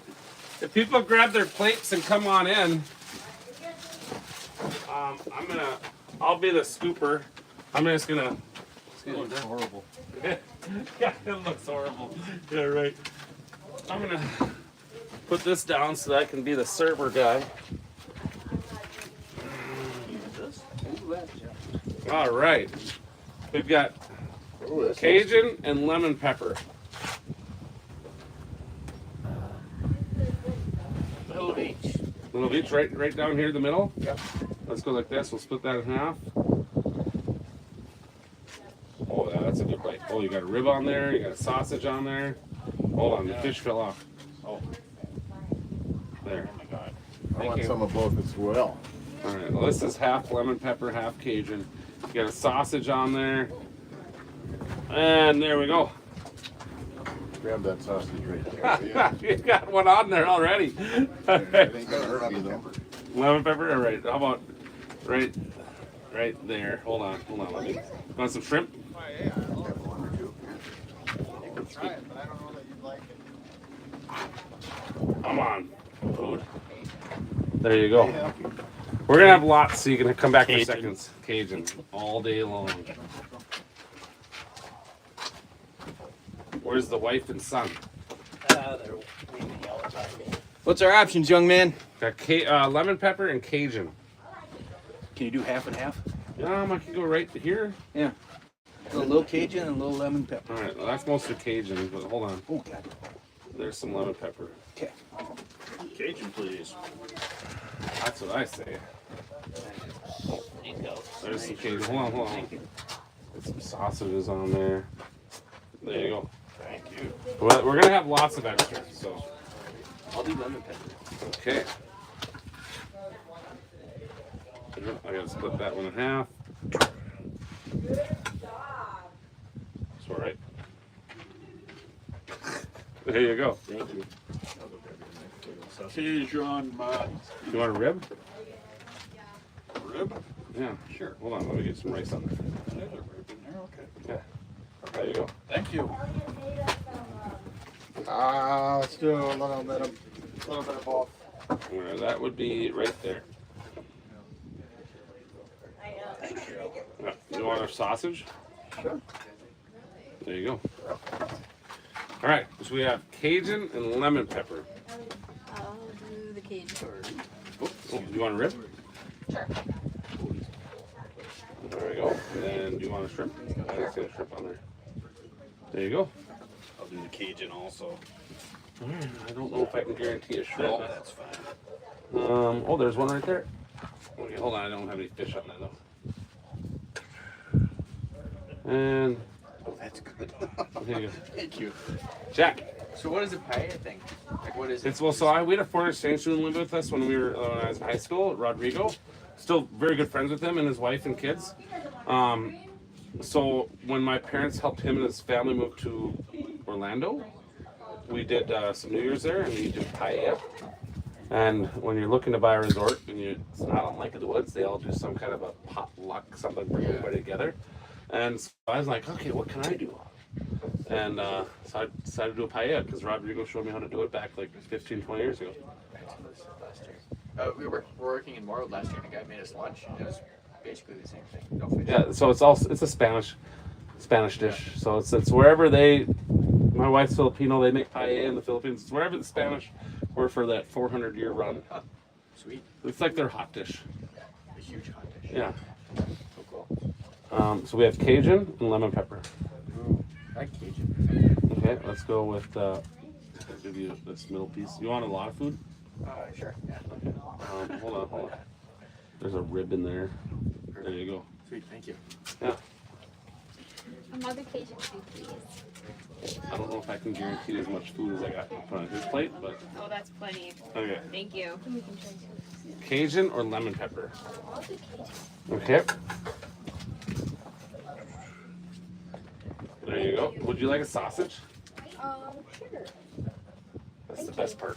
Can I get a lemon pepper? You bet. Let's go with this spot right. Oh, you want a rib? Sure. Okay, we'll get the rib and then hold on. Let me get some rice and some fish. And right there. There you go. Elliot? I'll just have a little bit, mostly with like the sausage right there. It's pretty good. See, you're like me. It's like I just want sausages and I'll have that, please, and then a little bit of rice. like this And rice one here. sausage, yes, and one sausage. You want fish? Yeah, just a little bit of fish. No shrimp? Yeah. Here, you got one more? Sure. You get a lemon pepper in there, too. Alright, I'm gonna grab a plate. Sometimes you like to hang out here. Is it good? Alright, good, guys. Oh, I remember that guy.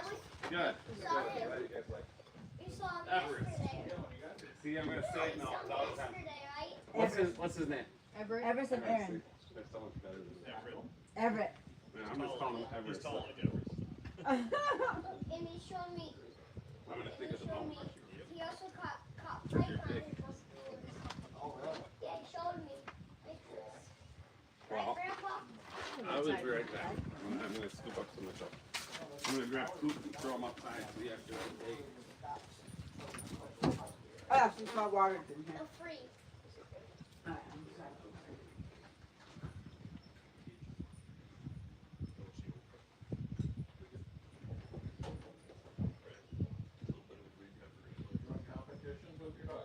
Not yet. It's only 9 months, so I haven't really gotten into it yet.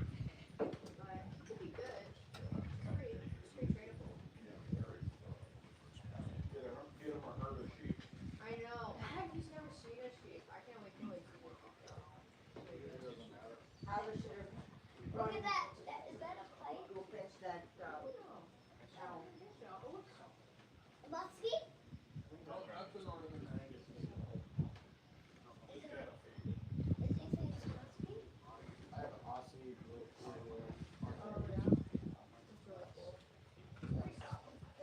Yeah, he's really short. He's short. Yeah, people You mostly. guys got a lot of fish too.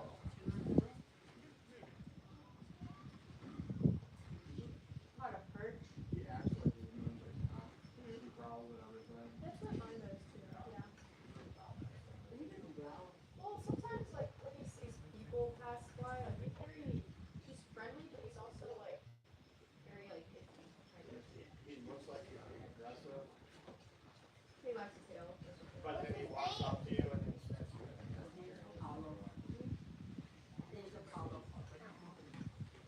Robert, do you? The black and white dog? Oh. Right? Let's play frisbee. He loves frisbee. He loves chugs. Oh, he does like hugs. When I try to put my There he is.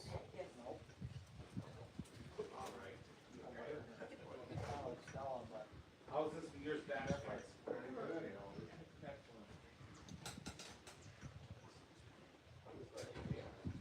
We only have 6 to 9. Well, you guys are walleye fishermen. 11 walleye fishermen.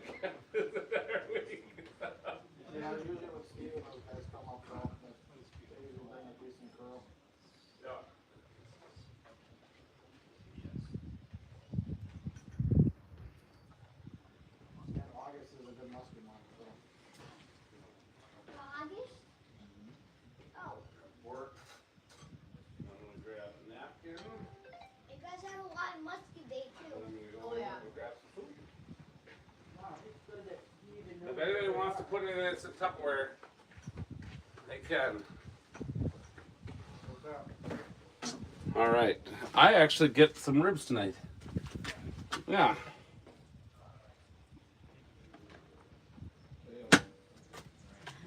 Ribs and fish, sausage. Oh my God.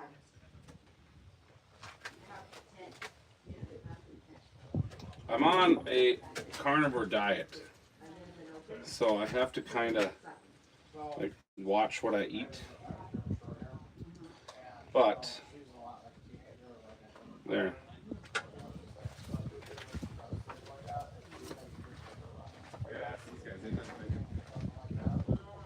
Jane, if you're hungry for supper, we have food on. So are they very smart? Not quite. So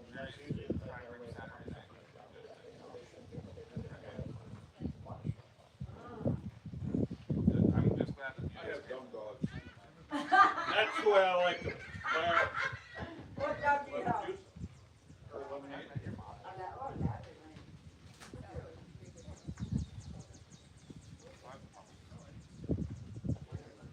I just picked this up.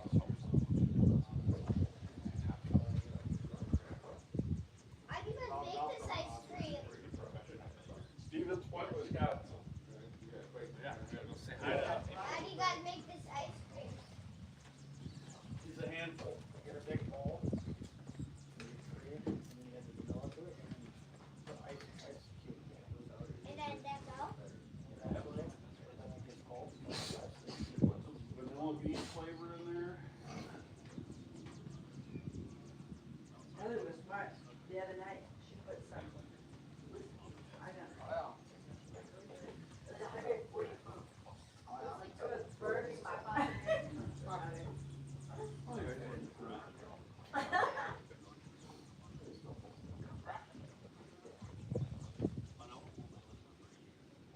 Did we ever have this conversation?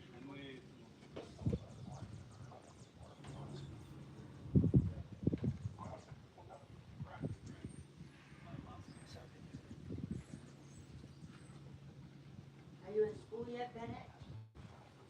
Yeah? Are you excited? I go in McKinley. McKinley School.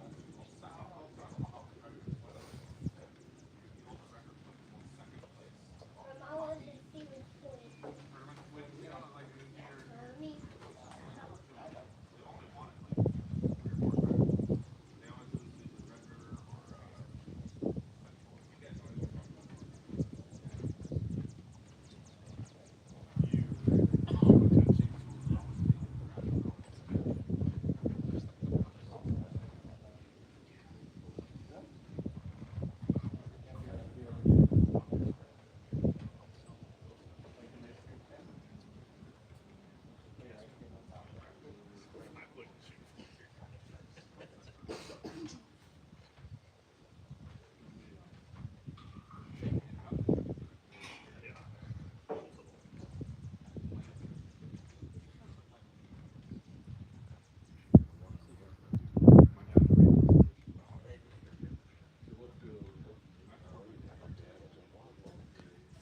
Oh, what?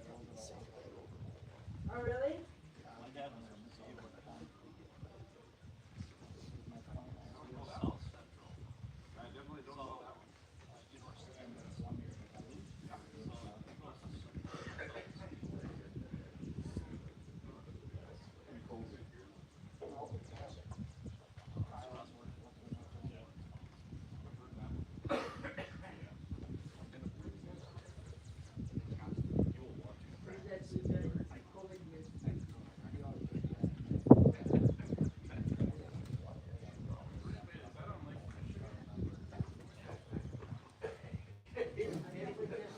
So there was still fishing?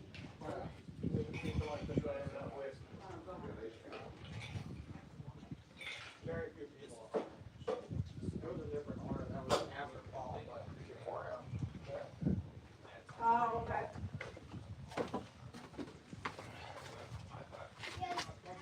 You guys have knife sharpeners too, right? So what? Knife sharpeners.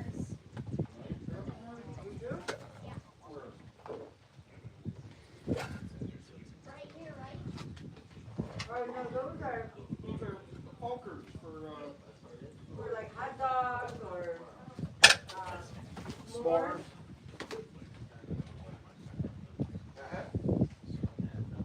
You like s'mores?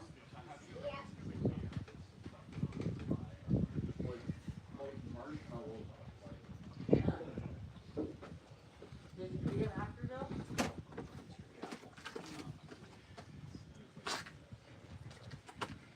Yeah, I still say just put the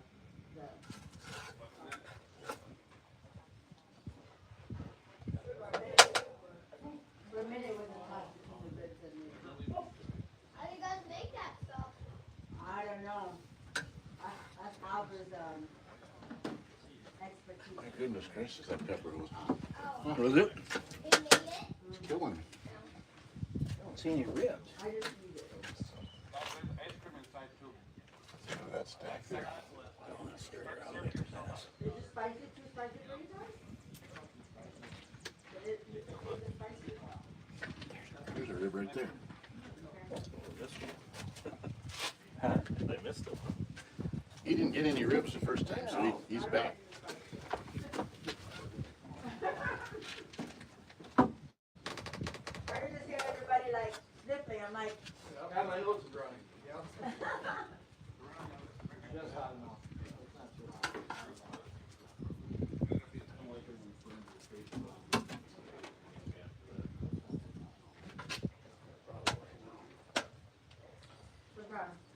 some people, some women, they wouldn't even try, they're like, it's way too spicy for them. I'm like, oh wow. Yeah, everybody has a different spice.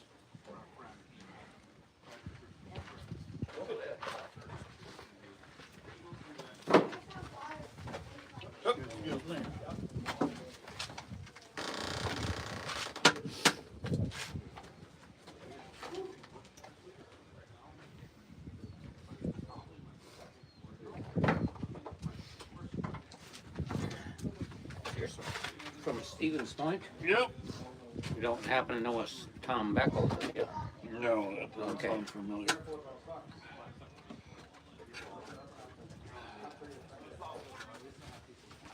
She from Point? These girls are batteries.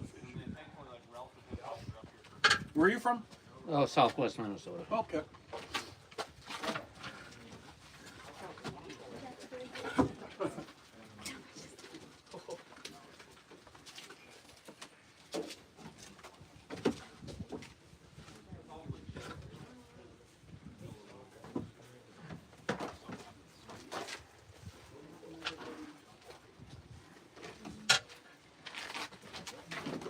Dad ordered a t-shirt from.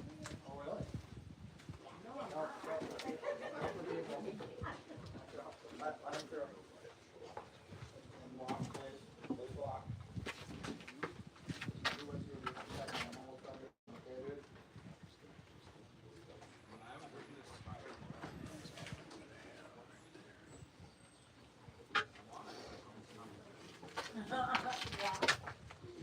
what grandpa was like. Keeping up with him. You did?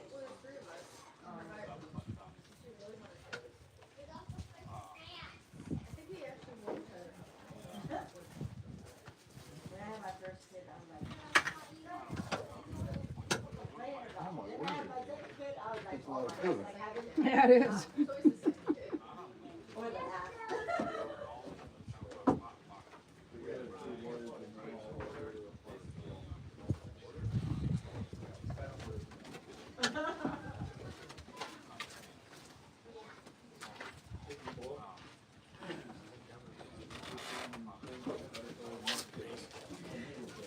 Street film.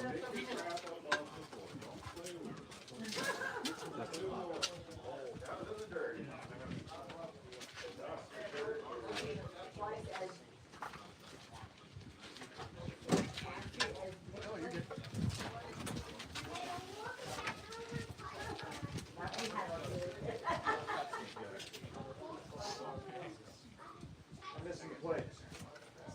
You're right there? Yes. Oh, back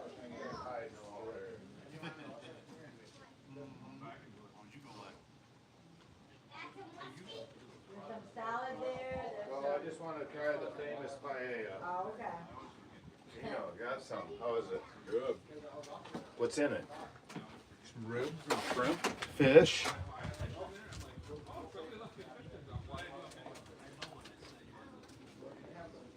Kielbasa.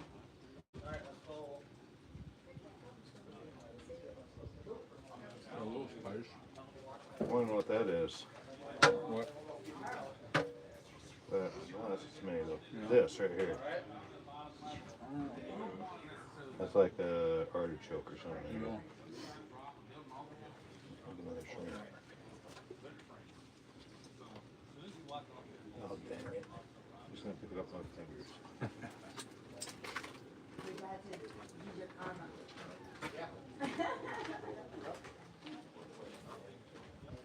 We only have one? Yep. Okay, come here. I got it lit up.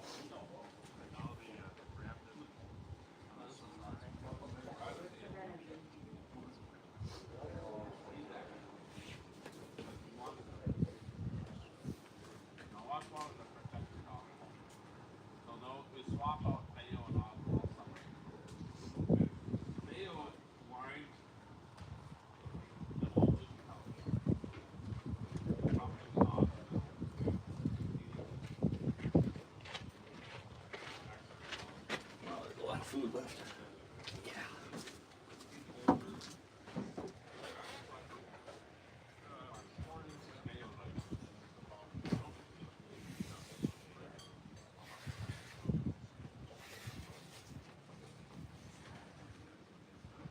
Here, watch this for a minute.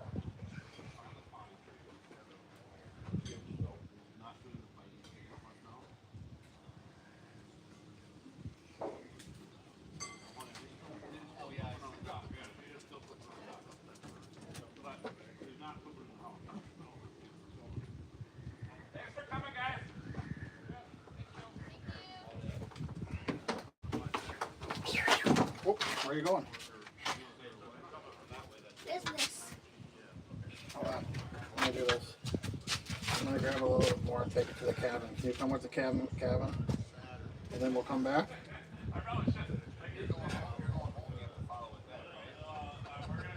That.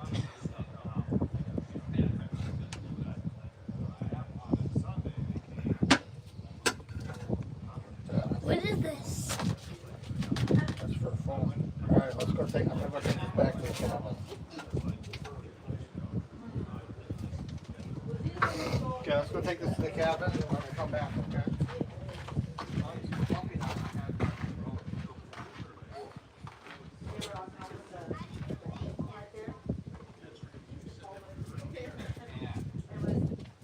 The day after Friday, we had tons of cookies. And then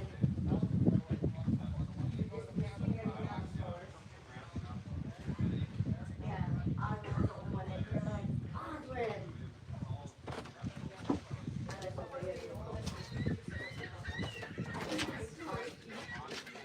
Was that Oswin too?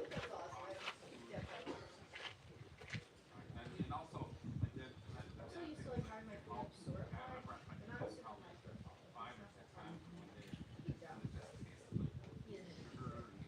The happy won't do that.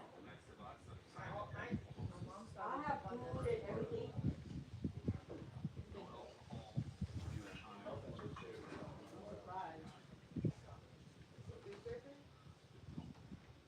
Paul's like sort of.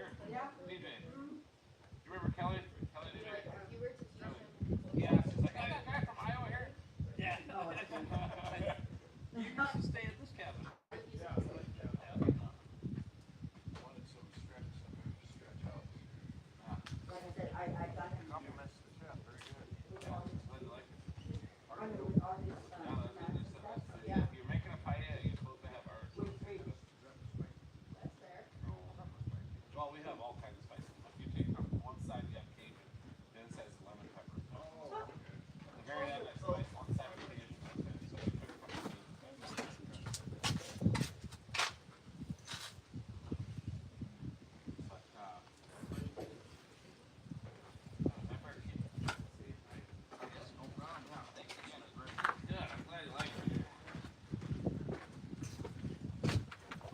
serving everyone? I can serve you.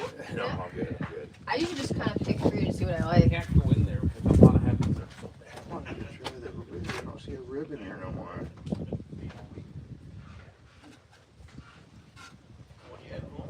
Tomorrow morning, as soon as I get up,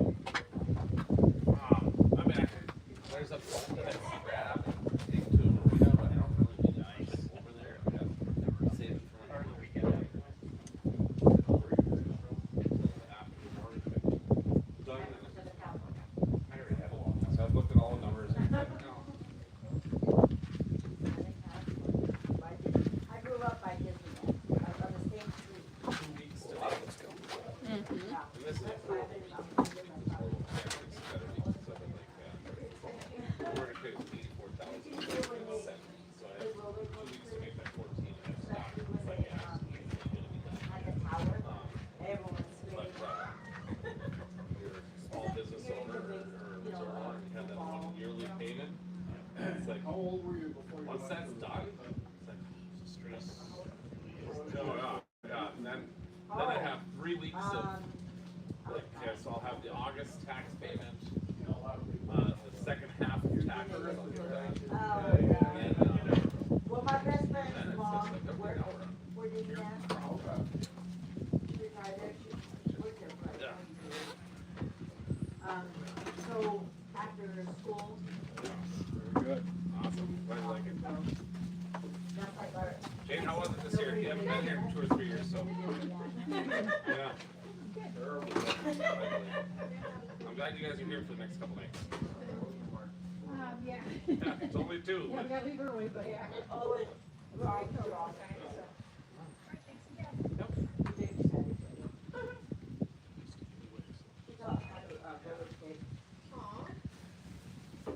I don't know if it's coming all the time, but somehow, I don't know.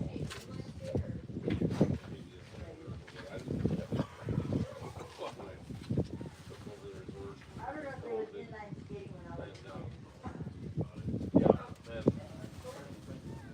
right. Well, when did that come? I think when I had my kids. That's what we. When you have to have shoes. You have to have your own shoes. Actually, yeah, that's how I learned. So I had 17 bushels. We had kids like little girls and stuff. Some stuff got lost in the shuffle.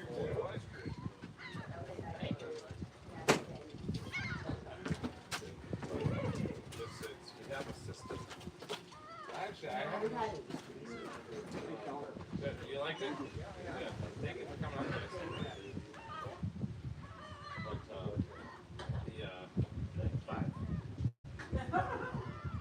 Very good. I'm full. Yeah, right there. You like it? Yeah. Very good. So this year, see enough. And I should have. Thank you. I should You're have. welcome. Thank you for coming. Because I made it very clear how these people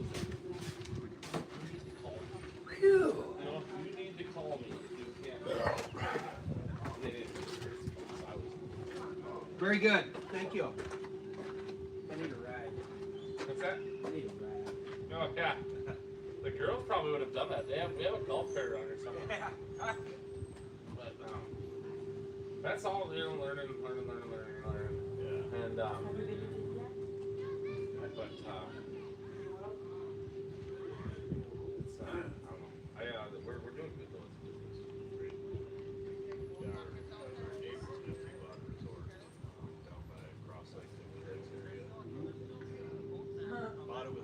Disney World is bigger, but Disney Dad, Disney have more land than but Disney Dad. Now they're doing better. It was. Takes 4 or 5 years. I'm only doing 4 or 5. Yeah.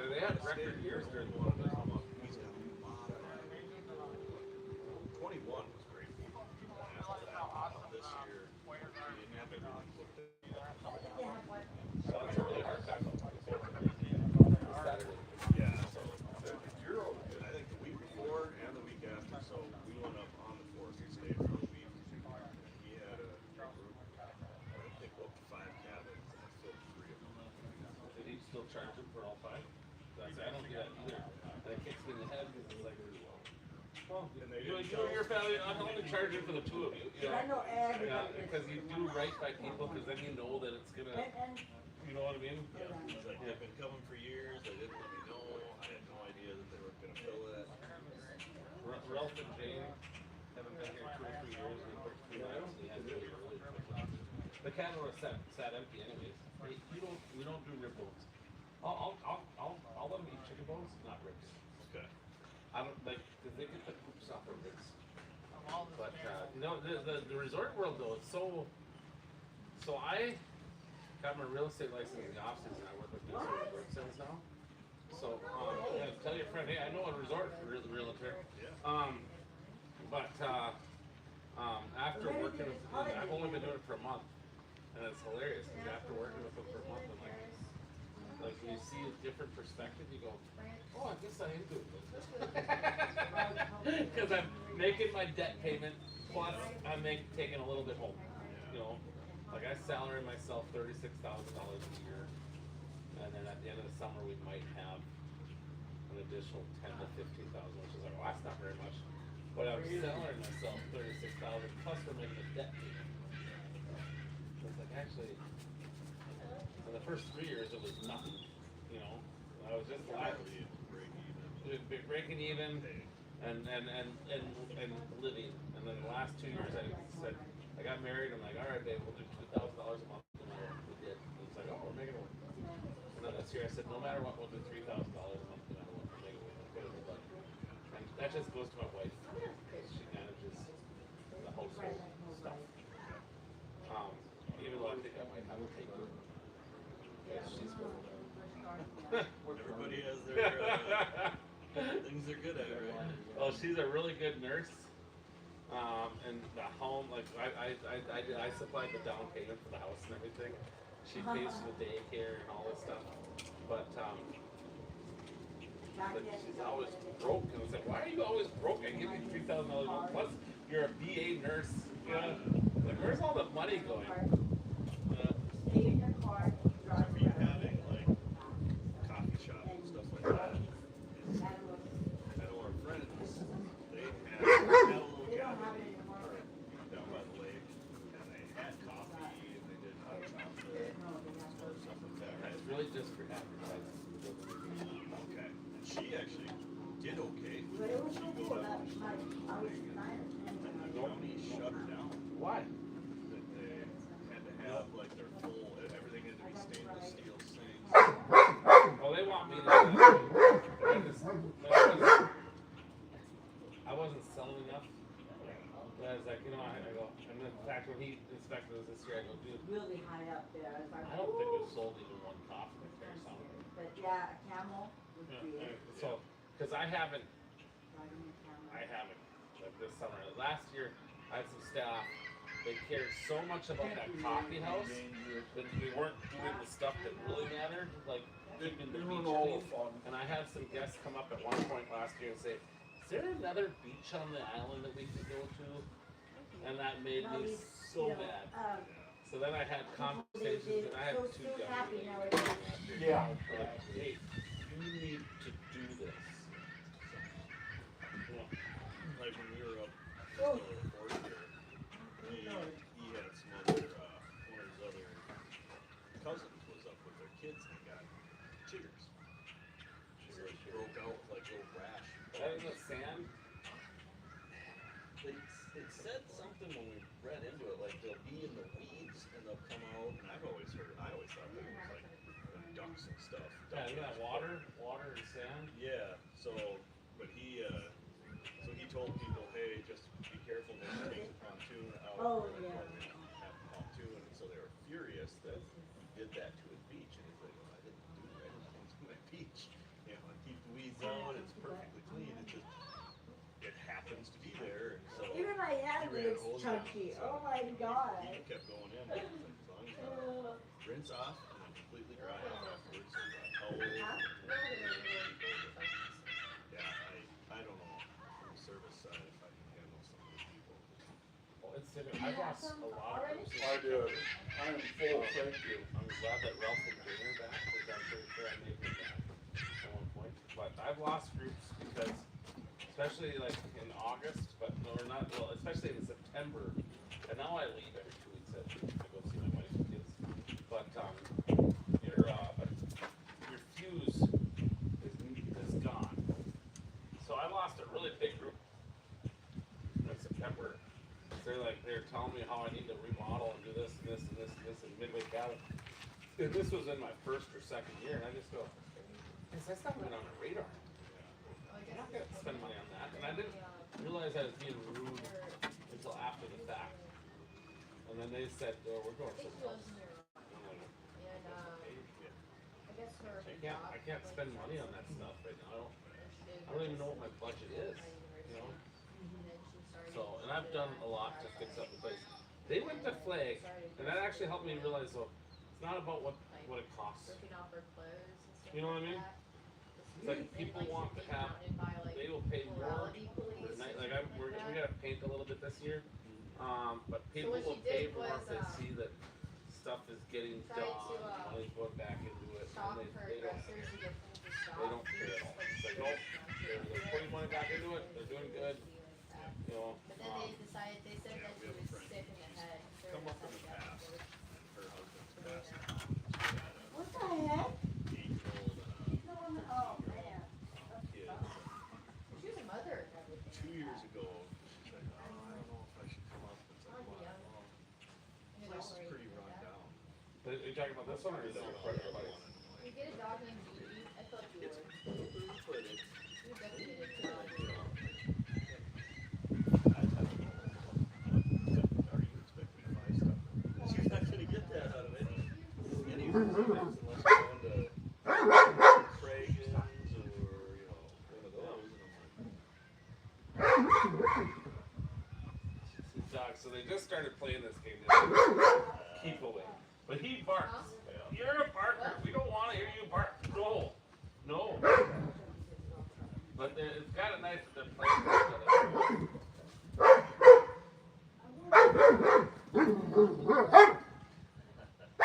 Fail. No barking. Hey, no. Oh, he stole it. yeah, this was first year we were up there. We grew up mostly from Iowa and a couple of the other groups, or their family was from Missouri and stuff. And came walking down to my boat one time, and there's people standing on the back of my boat casting. I'm like, what are you doing? Well, Eric said he got 3 boats, so we figured this was his. I'm like, no, get off the boat. And then the pontoon next to us was rented by our neighbors. Fishing here. Where's the net? All of a sudden they found it up by their cabin. I'm like, well, it was on the pontoon and then they were pontoon, so we thought we could use it and not put it back where you found it. But no, you know, for 3 times we found it down there fishing off of our boats, and we're like, can you go talk? This is weird. And my daughter was alone in the cabin, and you know, he puts up if you're there for a week. He actually hangs up a sign that's got your name on it, painted on it. You know, and does it for everybody who stays for a week. And so whoever it was walked up, saw her name there, walked up, peered in the window, looking like this, turned around and walked away, and I'm like, what is that creepy old dude doing? And he's just like, well, I thought it was someone in our group. Like, you don't know the last name of everybody. It's on the side of the cabin. I missed it. So yeah, this was the first year we were thinking, please go talk to your guests. And they're the ones that built 5 cabins? Yeah. And only booked 5 and only filled 3. See, that's one of those things where, golly, you almost want to charge them for those minimums. They should know better. They're small businesses. You can't do that to people. But I suppose I think we're ready to the last ones, guys. It's 7 o'clock. And Thank you very much. I enjoyed it. we're gonna clean this stuff up. You want any of this? No, we've got meals for the rest of the week, so Okay. appreciate it. Well, shall we clean it all up? Okay. I'm gonna find a container and put all this stuff in there.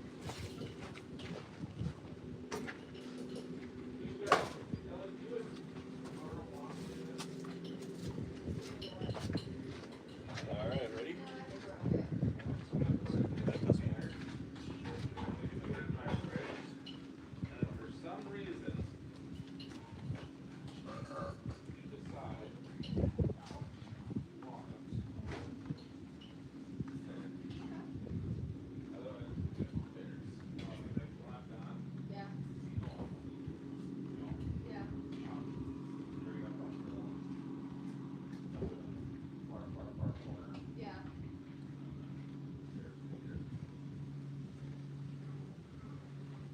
Alright. Dogs, I'm gonna do a container full of protein for you. Alright, well, I think we're done for the night, everybody. Thank you for watching. Have a good night from Oak Island Resort. There's the view of the lake. Bye.